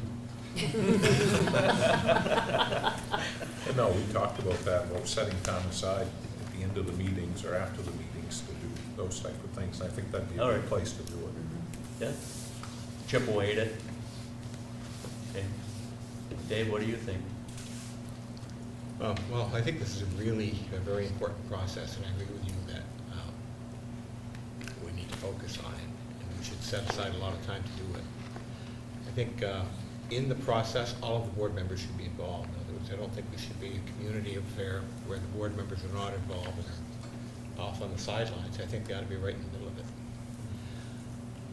Regarding facilitator, I guess I'm inclined to agree with Gary that maybe we ought to try it on our own, but I have to say, although we're all pretty happy now, I'm not sure that there aren't very substantial differences of opinion among members of the board about our future as an MSAD and as our school and what our goals ought to be, and a whole bunch of really important things. And that's not a bad thing. I think that's actually a very good thing. But you wouldn't want it to turn into a bad thing by lack of proper facilitation. Right? So you got to kind of dredge the issues up and then have a civil discussion about them. I don't know how tough that's going to be. Maybe we'll need a facilitator. Maybe we won't. I think maybe taking a look at what we have for strategic plan, what worked in it, what didn't work, what we feel like could have been done better. Taking the strong points, key points from it, and kind of using that as our launch point. As I just take a brief glance at the strategic plan that Ben gave us from Bonnie Eagle, there's so much in there. It says to achieve this goal, and you have 6 different strategies. There's a list of, I don't know, it must be 60 things there, which is so much that it's almost meaningless. I think it would be much more effective if we said, for the next year, we're going to do this. and you don't have to mention all the other stuff, obviously you can do the other stuff, but we're gonna make a visible, we're gonna plant a flag in the ground, make visible progress on this issue, or maybe one or two issues. Or we might say, physically, infrastructure, this issue, curriculum, this issue, Yeah. personnel, this, in other words, but be very focused, because if you try to do too much, even though they're all very worthy efforts, you just dissipate all the energy.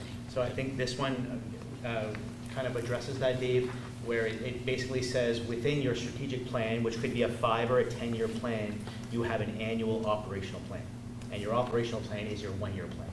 That is still founded from your hierarchy, you know, your strategic plan, but it's what are we doing this year? So I think Right, you might just bring down one, Right. and say, this is our focus. this is this year, yeah. Yeah. Ms. Poehler? I think we were on the right track when we last were talking about this, when we really said that we wanted. I do think it's very important for all board members to be involved, because I think we all do have, you know, we all have a reason for being on the board and where we would like to see the district go, and I don't feel like we always have the opportunity to talk about that, because our meetings sometimes are so structured. So I think it would be nice to have, you know, even a period of just idea sharing before we invite community members, because I do think with different community members and maybe even students or people with different perspectives, it brings a lot, because we're a community school and we talk about that often. As far as facilitators, it would be nice if we could find someone local to facilitate. I don't know who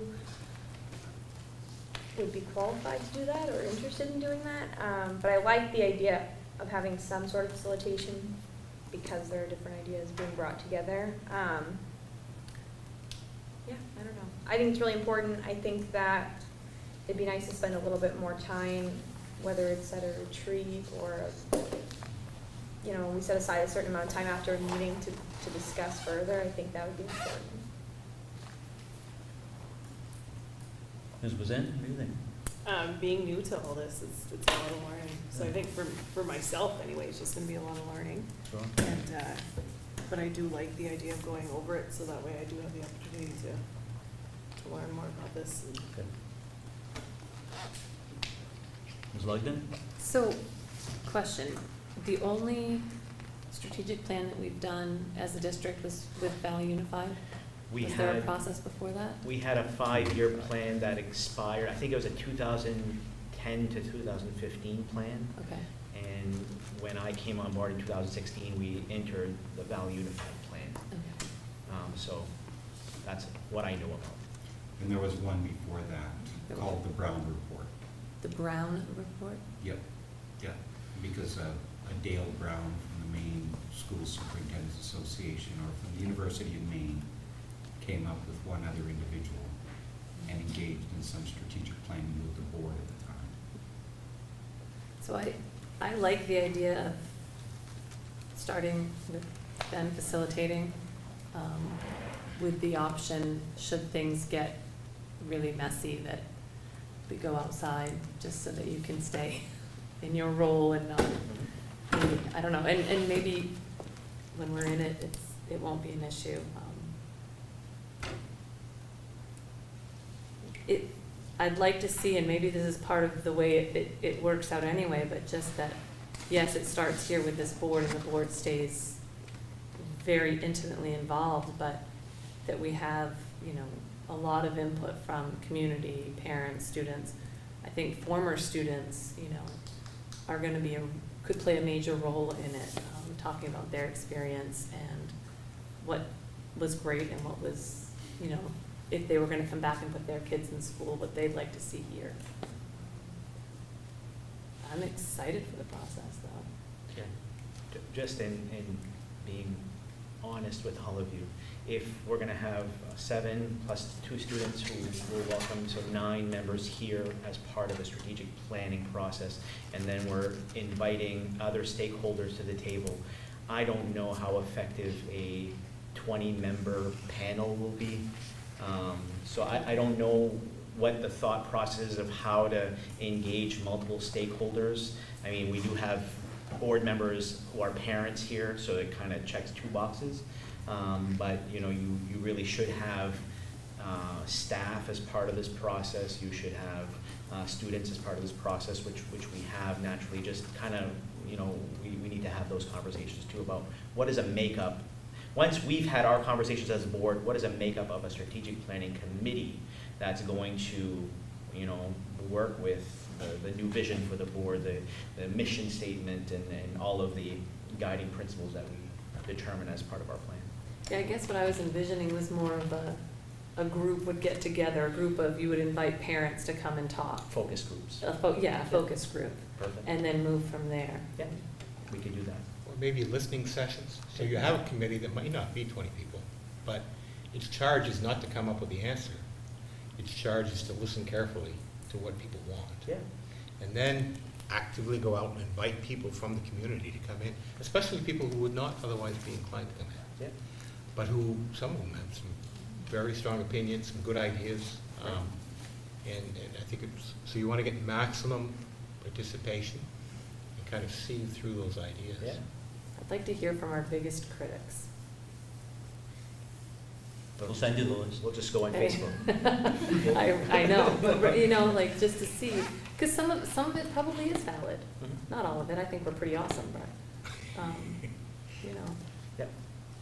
Absolutely. No, I like that approach. You know, we could have, you know, a business leaders group, you know, and take ideas from that. We could have obviously parent groups. We could do all kinds of focus groups like that, and you know, gather that data and then bring it back to the board to kind of dissect. The nice thing about focus group is it's qualitative data. It's not just quantitative, it's qualitative. And then that serves as kind of the listening tour in part, Dave, because you start to really get to the core of what people's thoughts and feelings are. And it gives you a much clearer sense of direction. So I think it would be very informative for the board, in addition to what's already been done in terms of the survey. And those might, I've already said that I thought that Ben could start for us at least, but it might be easier for some community members to speak to somebody other than you if they had something negative to say. Okay. Because they might appreciate you as a person and not want to hurt your feelings, but they do have something that they want to say out loud. I don't know. We want to take that into consideration, especially if we're only hearing good. Yeah, I haven't thought this through, but I have kind of a vision of a committee that maybe isn't chaired by a school board member, but chaired from somebody in the community, made up of a number of people who are listening and whose goal is to solicit information, gather up ideas, criticisms, and so forth. That wouldn't necessarily, probably shouldn't be Ben, probably shouldn't be any of us. It gives that group certain independence and authority, but its goal is to listen and to hear people. And of course, we all want to be there to hear what they have to say, right? Something like that, I don't know. Yeah. In other words, it's not just a bunch of brains in a room saying, well, we ought to do this. It's start by saying, okay, what do people want in this town? What are they not happy with? What are they really happy with? And where do you think we should be going with your kids, you know?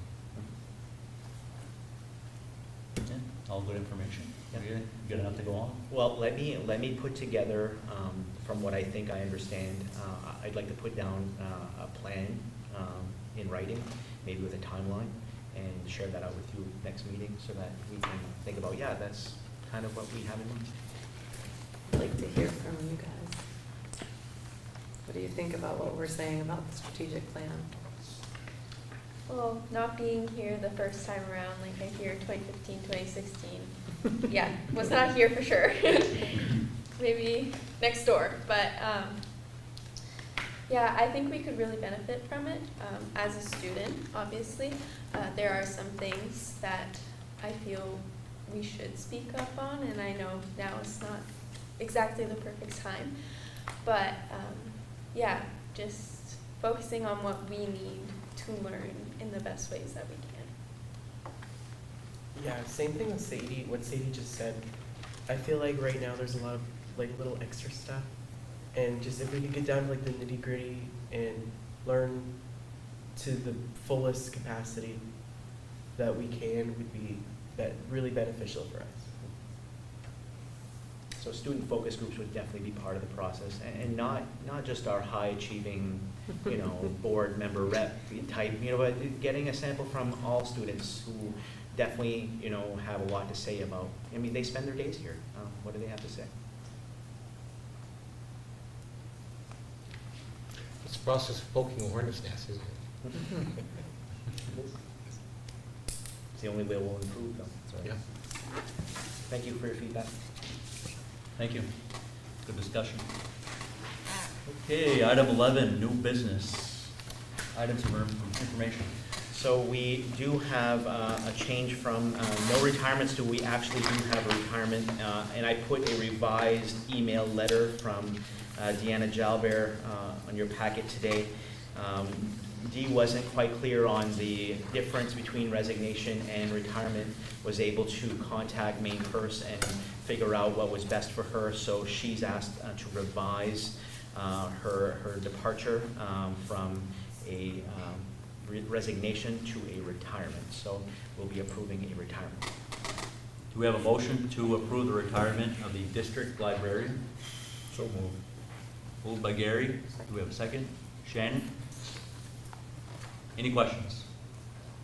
Seeing none, all in favor? Motion approved. We also have a resignation of a special education ed tech 2.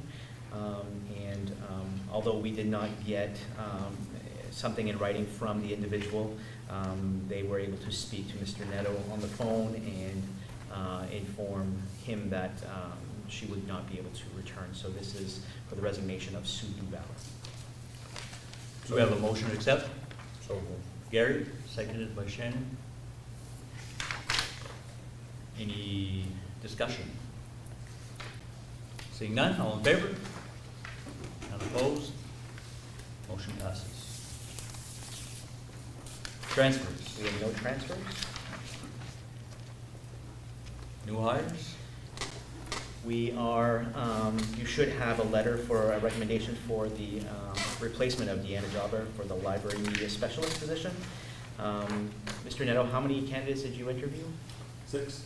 6 candidates interviewed for this position, and of the 6, 2 were certified as a library media specialist, and the individual that they are recommending comes to us with 11 years of experience as a district librarian for the Nadeau School Department, and they are recommending Deborah Lavoie for this position.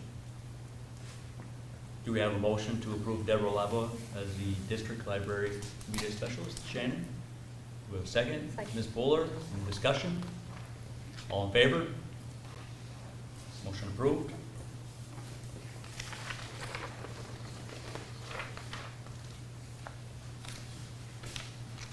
Pre-K Ed Tech 3.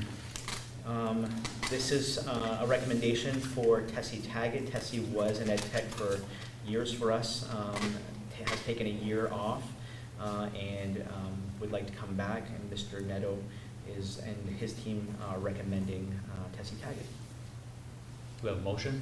So moved. Ms. Buller, seconded by Gary. Any discussion? All in favor? Motion approved. Approve the rehiring of Angela Adams as cook assistant at FKES. Yep, Angela Adams was working as our Fork Elementary head cook, had to leave, but would like to come back and is willing to take the 25-hour cook helper position. Motion approved.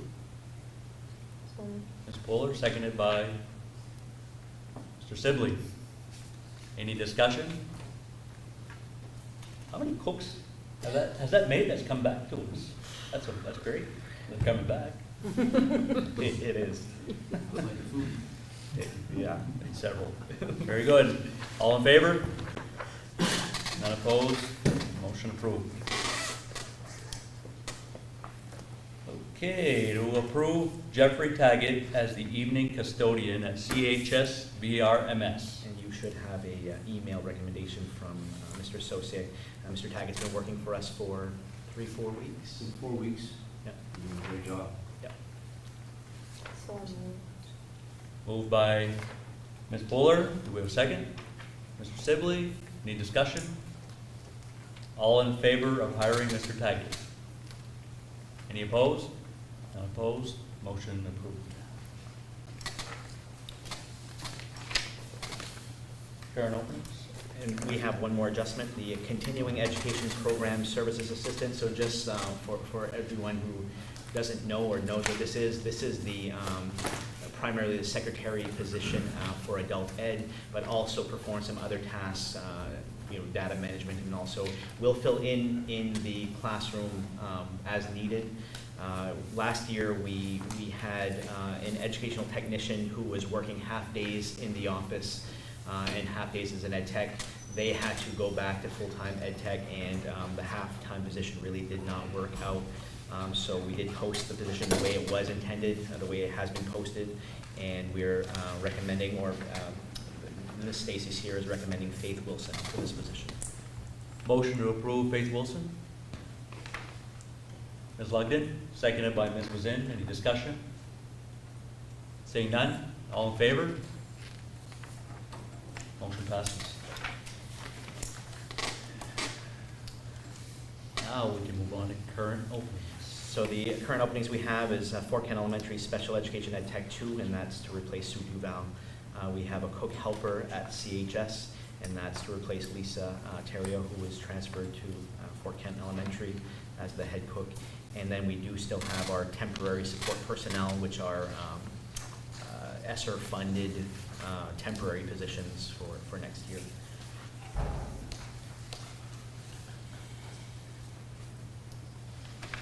Okay, let's see.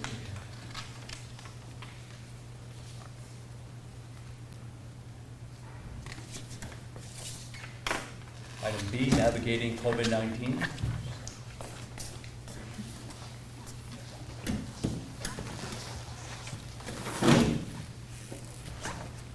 I had a wish going into this summer that we would never have to talk about COVID-19. Well, that's not going to come true. But we do have to talk about what our plan is, at least to start the year, and I'm hopeful that you find the plan acceptable to approve tonight. In preparing this plan, we did work with the school nurses in order to kind of gauge their thoughts and I'm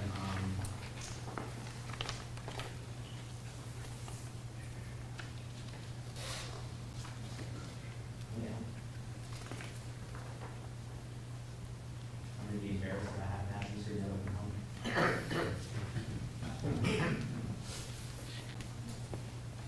I got this.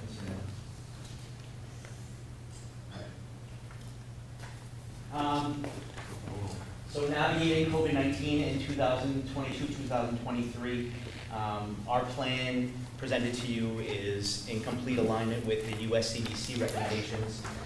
We're not doing anything more strict or less strict than what the US CDC is currently advising. Just as a review, we're entering our 4th school year impacted in some way by COVID-19. We had a remote learning year. That's in March when everyone was sent home and COVID and remote learning became a reality. Then in 2020-21, the masking and everybody apart 6 feet year, which was a really difficult year, but everybody was back in school. So we did learn that remote learning was necessary, but in-school learning is definitely hands down much better. Then last year, our vaccine and testing year, where things started to relax a little bit. We ended the school year with optional masking. When we did that, we did not see a spike in school cases. That could be because the Omicron spike was over and we were on our way down, but it is a fact that I will share. So this year, I'm calling this year Living with COVID-19 as our 2022-2023 year. Living with it doesn't mean we can ignore it. I know a lot of people would rather just ignore it. And for a large majority of society, not that we're ignoring it, but we're weighing our risks and we're trying to live with it. So we're traveling again, we're going on vacations, we're going in crowded rooms when we feel comfortable, and then we're taking strategies to best keep us safe based on our own feelings. So the current guidance with the US CDC replaces the main SOP. The SOP is gone, and the state of Maine has said we're not bringing that back. So moving forward, the Maine's guidance will be whatever the US CDC is saying. Maine CDC is supposedly not to intervene and have a separate or different recommendations than whatever the US CDC says. And that's not any different than any other illness. The US CDC guides us on all health and safety, not specific just to COVID-19. So what is the current guidance? The US CDC says there are 5 strategies that you should do no matter what every day, and that's stay up on your vaccinations, optimize your ventilation as best you can, use proper hand hygiene and respiratory etiquette, clean and disinfect regularly, and stay home when sick. This is not unlike any other school year prior to COVID-19. If we had the flu going around, we would use those strategies as best we can. So with COVID-19, we're going to use those strategies as best we can. If monkeypox becomes a reality, here and widespread, we're going to follow whatever the US CDC says for that as well, but I guarantee you it'll probably be something very similar to this. The key here is staying home when you're sick. Last year we had a whole bunch of requirements that we this year feel are probably not going to be as effective, and one of those is a negative test to return to school. We're just not going to see a level of transparency that we've seen in the past 2.5, 3 years. And we don't test for any other illness. We don't require negative tests. And we're going to follow whatever the CDC says as a requirement, recommendation, and that's the best that we can do. So nurses, we're going to use their discretion. If a kiddo is sick, we're going to send them home. If a staff member is sick, we're going to send them home. Not COVID sick, any sick. If you're sneezing and it's not allergies and you've got a fever and you're vomiting, go home until you're not any of that. So that's one thing we're definitely going to continue to push this year. The US CDC has 3 levels of guidance based on whatever's going on in your community. Green means that you have a low spread of COVID-19. Medium is yellow and red is high. When we talk about community in northern Maine, our community is considered Aroostook County. So the largest county east of the Mississippi is our community. And that's because of population constraints. So with respect to masking specifically, the 3 colors suggest different things. If it's a low community spread, like right now we are in a low community spread, the guidance is to not wear a mask, but to stay up to date with your vaccination, to get tested if you have symptoms. If we move to a medium, you should talk to your healthcare provider if you have conditions and possibly wear a mask, and you just get the date with vaccinations to get tested. If we're in a red high spread, the US CDC recommends masks indoors and stay up with the testing and the vaccinations. Because it's based on a recommendation at high level, and because we are a large geographic area in Aroostook County, and because we moved to optional masking last spring when we were in a period of considered high level spread and we did not see a spike in cases, we feel that our baseline about whether or not to mask should not be based on what our community is. We are instead recommending to all of you that we use optional in all 3 levels. However, in the event of a school outbreak, we hold a board meeting at that time to discuss whether or not the board wants to consider making a recommendation for masking. So not having an automatic trigger that does that, coming back to this board, talking about what the data says, a school outbreak is considered 15% or more of your student and staff population out for the same related illness. We have to report that every day to the main CDC, the main DOE, what our absence rate is and what the symptoms are. We had a couple of cases last year where we did have school outbreak, our recommendation is now to have a meeting and discuss whether or not we should mask at the time we have a school outbreak. Let's use our school-wide data to tell us what's going on in our school, not what Aroostook County is doing.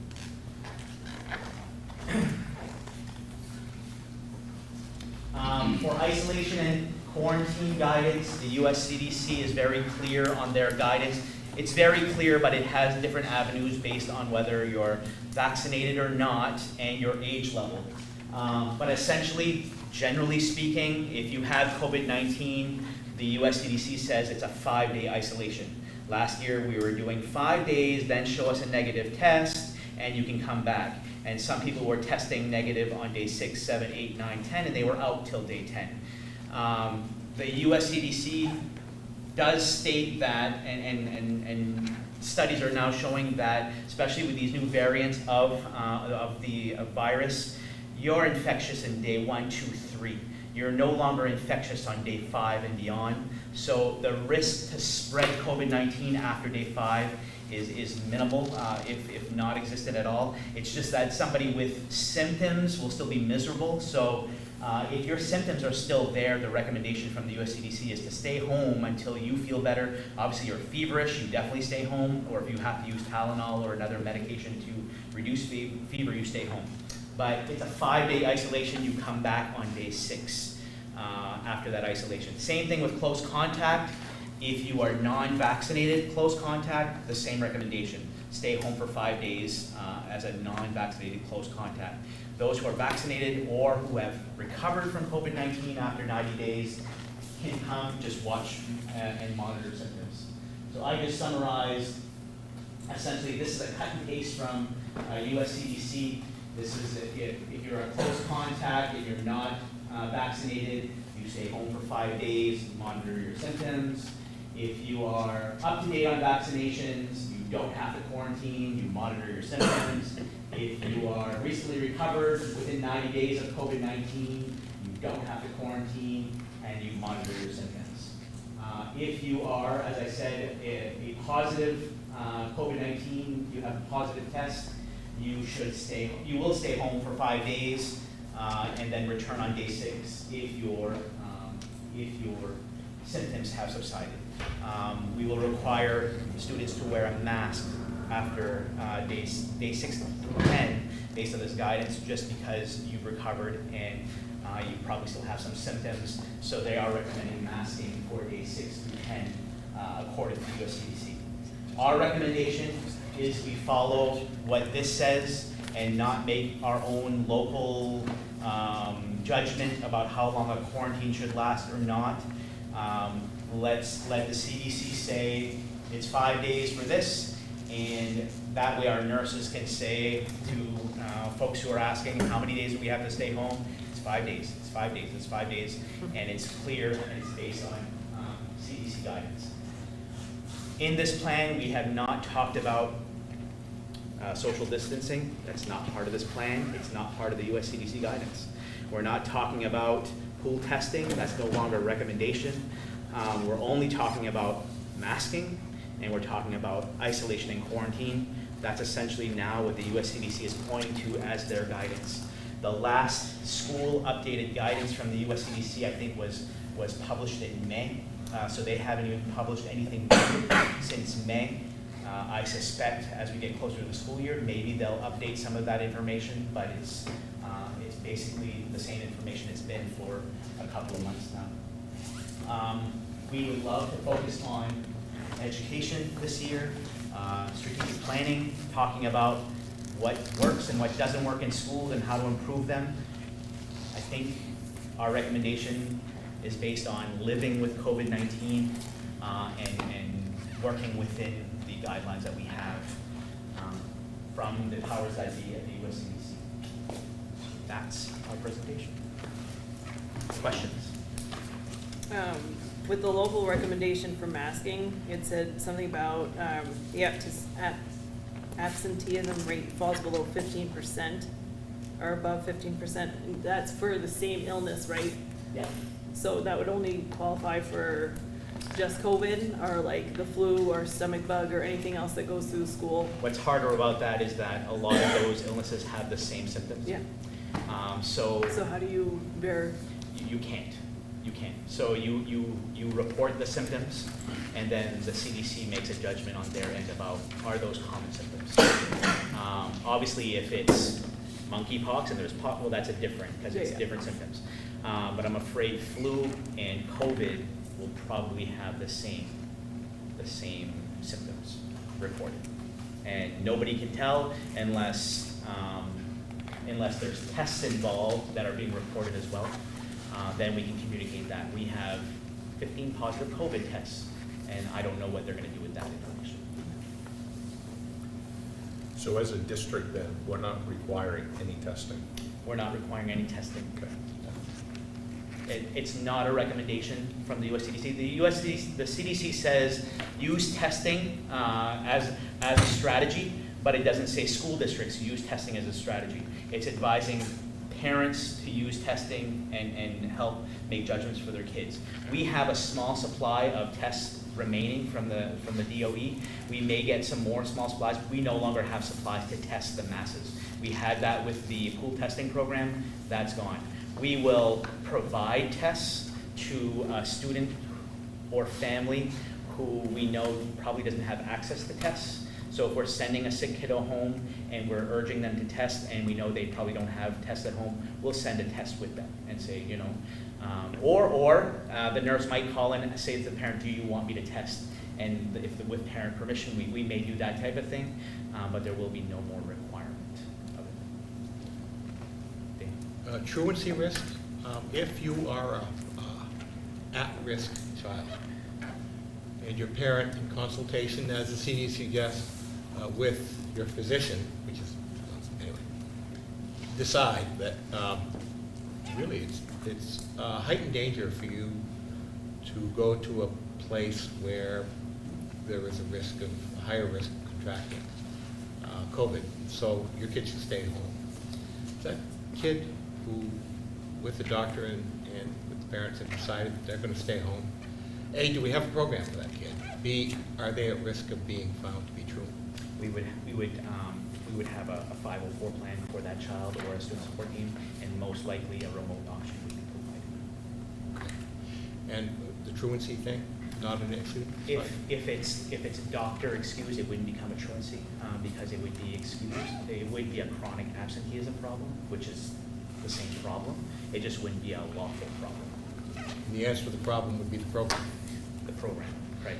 So is the district taking any special measures to beef up its or prepare for the ability to deliver a program like that to a heightened number of students? I think we've demonstrated through remote learning that we have the capacity to deliver remote instruction effectively. We've bought and purchased materials to do so. Every teacher in this district has the technology and the ability to deliver remote instructive effectively. Now, one other issue. One of the basic CDC recommendations is ventilation. That's new, by the way. It's taken 3 years for it to come around with that. But it appears to be a recognition of the fact that COVID is airborne. It's something you breathe. And so a very effective way to reduce the likelihood of contracting it is through ventilation and filtration. Now, you've mentioned to me that the school has excellent filtration, supplemental. We've improved. Okay. I wouldn't consider it excellent. So we have air handling systems in both buildings. Both have been refurbished with our COVID funds. They include the installation of a UV light that is supposed to kill airborne viruses like COVID. In addition, I mentioned to you, every classroom and every office space, we have air purification units. They look like little R2D2s. Do we have one here today? We don't have one in this room because they cleared it out for us because we had a lot of garbage in here, but I do believe there is some stationed in here during the regular school day. They're larger units. We have also purchased fans for every classroom to get a flow of clean air in and out during the few months where we can open windows. And then hallway fans to blow air, throughout the hallways. So trying to maximize as much as we can without having to redo ventilation systems, which we don't have the capacity. Right, there are a lot of, we've discussed some of the options with Corsi boxes, for instance, which is simply a 20-inch fan that you surround with HEPA filters. Total cost is maybe $60. And is incredibly effective. It's as good as a hospital system. It's proven. You can put it in an emergency room, and it really, really works very well. It's constructed reasonably well, and these are being constructed by PTOs all over the United States for their school systems. And I think you suggested we have something similar to that you purchase. Very important. And so I think I mention it because there is a tendency to downplay that and to not use it. For instance, we don't have that here tonight. Probably should, and so we should, I think, make a point to elevate that in our minds as a really effective way to reduce COVID risk. Yeah. Every time we meet in the library, there's one there, and it's usually gone. So it was an oversight not to bring it in here tonight. Any questions otherwise? I don't have any predictions for this year. I would love to say that we're gonna be great. I suspect that there'll be ebbs and flows with COVID, and I think we need to respond locally when we know exactly what's happening in our school. So if we have an outbreak, and it might be the kind of outbreak where we just reached 15% and we're already on our way down, and I might reach out to all of you and we might say, we're on our way down, let's just ride that.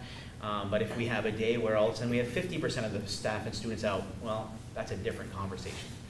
And I think we would definitely need to have that conversation.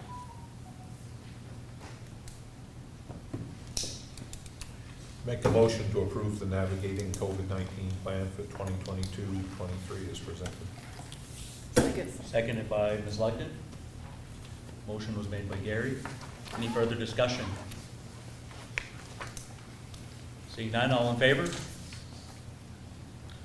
Any opposed? Go on record as opposed. I'm not opposed to following CDC guidelines. I think they're inadequate generally, but I don't see us as charting a new path. I mean, basically, we would be doing so if we attempted to do so in the face of a whole national cultural push to do it the way the CDC is doing it. What I have a reservation about is the provision that we would set a rate of 15% absenteeism as an actionable level. And that might be appropriate or it might not. So much has changed, and so much is changing every month in our knowledge of COVID. And I guess I would defer making that decision until the appropriate time, which wouldn't be now. But in general, other than that, I'm not opposed to following CDC recommendations. Are you abstaining then? I don't think it matters, really. It's academic. Correct. So I will just clarify that the 15% threshold is a standard by the US CDC, and they do that with all illnesses, not just COVID. So we have to report any 15% for any illness. Motion passes. Thank you for putting that together. Okay, item C, to approve the MSAD 27 audit bid. They only gave 4 copies, so I'll just, there's, unless you want to read about audit stuff, it's fantastic reading. We lost our auditor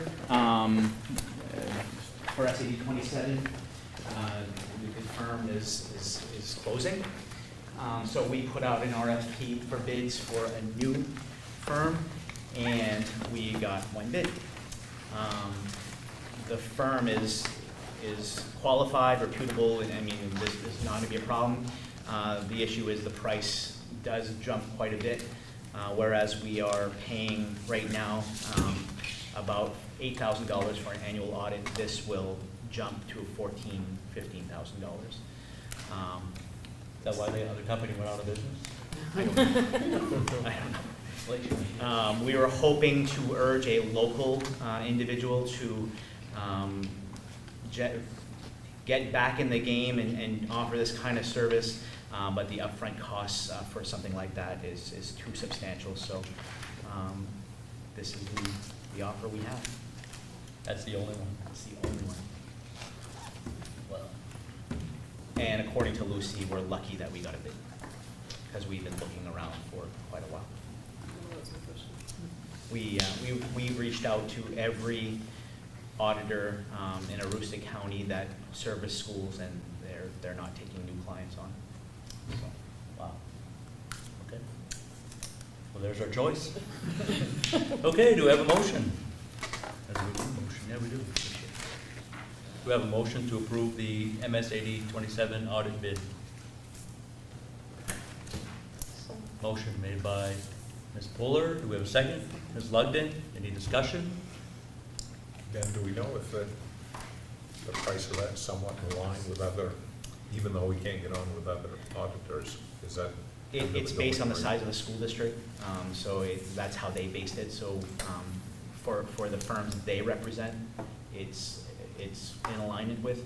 I have not done a cross-check with other school districts on what they pay. I know that compared to what Madawaska and 33 pay, we're double the size of and quadruple the size. So obviously, we're not going to get the price they have. So it's a little bit higher than we hoped, but not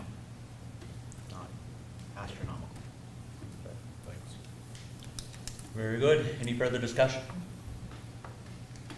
Seeing none, all in favor? Any opposed? No opposed. Motion approved. MSAD 27 and Aroostook County Action Program Pre-K Partnership Proposal. So I had mentioned to all of you that we are looking in the future to a possible expansion of pre-K. In fact, the Maine Department of Education just put out a grant opportunity yesterday that we are hoping to apply, and it's a pre-K expansion grant. Essentially what we would be looking at, and obviously working with the board on this, is a potential to have an all-day pre-K for all pre-K students.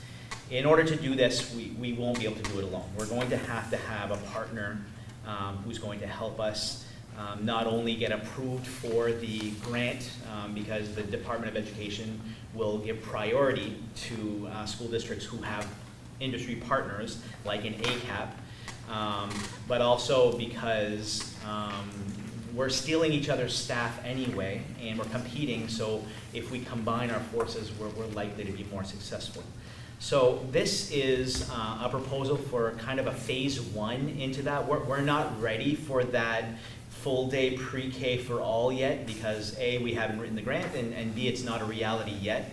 But we have an opportunity to start a small partnership with ACAP, and it's based basically on the students that they already serve. So for those of you who may or may not know, Aroostook County Action Program serves 3 and sometimes 4-year-olds with a variety of services. Students that go to ACAP are usually referred by the CDS, or they may be referred to them by their primary care physician for a variety of reasons. But one is that ACAP offers wraparound services in addition to education for students. It's an all-day program. There are family services. You can have before and after school services as part of this. So there's a variety of things that ACAP does. Some of these students, a lot of these students that go to the ACAP program, we never see in our district. So they go as 3-year-olds, they carry over as 4-year-olds as an option instead of our pre-K program, and then they come to us as 5-year-olds as kindergarten students, or they may come back as a pre-K student after doing ACAP. We don't reap any benefits of those students because they're not ours, so we don't get the state subsidy for them, we don't get anything. ACAP, on the other hand, has the students and is willing to make an agreement with us through this program, and I'm going to allow Peter Karen to speak in a minute, who's worked with ACAP on this. But essentially, by us giving a small portion of our state subsidy for the students that are already going to ACAP, so we put those students as SAD 27 students on the book. They would continue to do their program at ACAP. We would provide a small piece of that subsidy. So a state subsidy for a pre-K student is essentially $7,500. We would be giving them $2,750 to help prepare the program for those students and expand the program for them. And we would get to keep the remaining $5,000 of the state subsidy. Those students would have a full day pre-K program that would be in alignment to our pre-K program here. And it would be those students that have some of our biggest needs that would actually benefit from an all-day pre-K program. One thing that we were clear to clarify, it's not a competition program. So it's not some parents opting to go there instead of our program because they want full-day pre-K and we don't offer it. It's already the ones that were selected primarily to go there anyway, as recommended by CDC. Peter, is there anything that I have failed to highlight? No, I think you've hit the nail right on the head. CDC is definitely involved in the case of some of these students, and they're recommending in those children's IEP that the children have a full day pre-K program, which we're not in a position to be able to offer at this point. And then there are other families who have a variety of needs that do require that their children be in a full day pre-K program, in addition to before school and after school childcare. And I think this kind of plays to a discussion we had maybe a couple of board meetings ago, that whether we like it or not, there are a number of families and a growing number of families in the region that if they don't expect us, they need us to be more than we historically have been. And this is an example of not trying to do it all ourselves, but really teaming with a community-based organization. And in this instance, right now we're targeting 16 total 4-year-olds from the 3 different school units that comprise the Valley Unified Education Service Center. Today there are 11 students total from SAD 27, the Madawaska School Department, and SAD 33 that are planning to attend that all-day pre-K program. Most of them are returning to ACAP, where they were 3-year-old participants last year. 7 of those participants are from SAD 27. We would not be able to gain that student count or the subsidy without this partnership. And what we would do is just contribute $2,750 of our $7,500 annual per pupil allocation to help support the operation of that classroom, and each school unit will be doing that. So we think it's a great way to ensure that we can address the needs of families and address the needs of some children whose developmental interests would be better served in a single all-day environment. Would also provide us with an opportunity if we have a new student enrollment, especially somebody who is off the radar, so a transfer from another state, who comes into the community, registers for pre-K, and instantly we notice that this child is not developmentally, socially ready for our pre-K program. We have the ACAP program that we can make a recommendation and suggestion to for that child to gain as much progress through a full day program. So we have that as well, and we're seeing more and more of that year after year with new enrollments. There's a big difference between 2 4-year-olds, even more so than 2 18-year-olds. And it's become a challenge to ensure a quality education in a half-day program that we provide.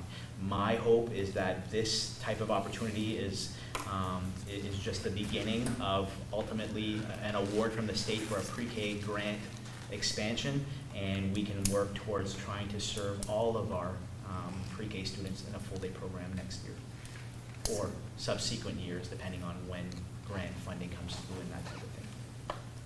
So does ACAP, these 16 students that are gonna go there, would they not get the state subsidy if it wasn't? They don't qualify. They don't qualify, They don't they're not a qualify. public school. So, okay, so that's where the partnership comes in. Yeah, right. Are the other school districts, Springfield and Minnewaska, entering into a similar MOU? Is that part of the deal? Yeah, we presented an MOU to the Madawaska School Department last Monday evening, and we're making a couple of tweaks to the MOU, and we're presenting to SAD 33. So we do expect that we'll have all 3 school units sign on. Well, I would just add, I think this is a fantastic thing, but it's just a start. Yeah. We have a childcare desert here in Worcester County, right? A crisis of statewide significance in childcare, just can't get it. That's a huge economic obstacle for our community. And I think it's going to take some intervention by large outfits like school units and ACAP. This is the start, and it was really wonderful. In addition, all of the research that I've read shows that the most effective way to make successful students is to reach them very, very early, before they enter kindergarten. And so this is a big step, I think, in embracing that opportunity. So, hallelujah. I think retired folks should go into daycare businesses.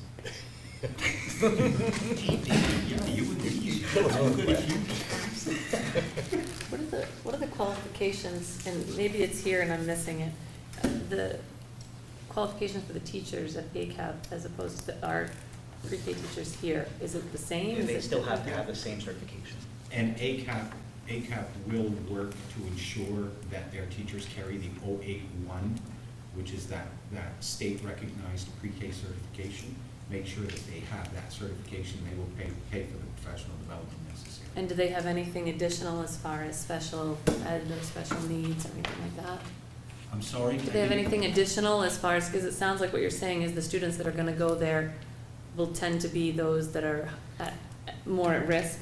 So pre-K, The CDS referred ones will be, and ACAP, excuse me, Ben, but CDS has an office at ACAP in Fort Kent, and they have a shared leadership team structure.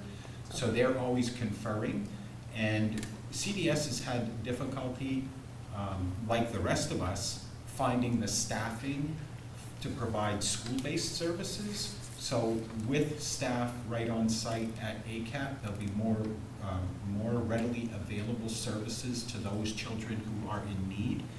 And secondly, ACAP also can provide family coaching and a variety of assessments, reading assessments, hearing screenings, dental screenings, all in a wraparound manner. So it's the immediacy of service in one centralized site.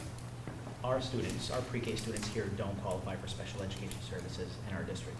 They're deferred to CDS as 4-year-olds. So CDS is going to be the go-to no matter what. So having CDS on site, I mean, it's a benefit for them. Nice, awesome.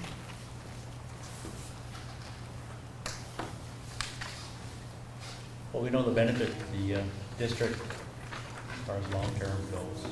What's the financial impact? Well, we gain subsidy on, so Peter mentioned 7 students that are identified for SAD 27. We're gaining subsidy on 7 students that we weren't going to get anyway, and we're giving a small portion back. So financially, it's a gain for us either way. And busing, it'd still all be ACAP. All ACAP is doing that busing. all. They handle their own transportation. The little bus. We may have to bring students into a point where ACAP can pick them up from different, communities in the district. Kind of like a bus stop. But in terms of from that point to ACAP and then back, that will be ACAP's responsibility.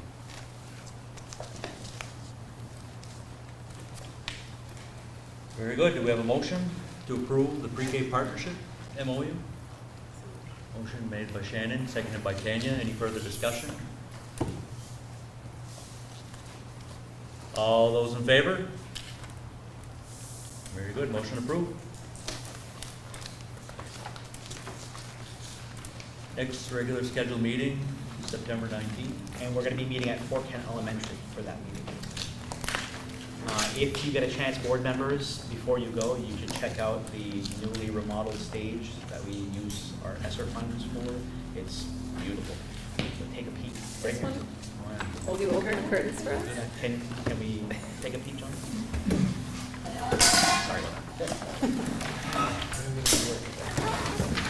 Drum roll? Did we motion? So this wasn't always, this wasn't Motion to always adjourn. here. Motion to adjourn? Gotcha. This was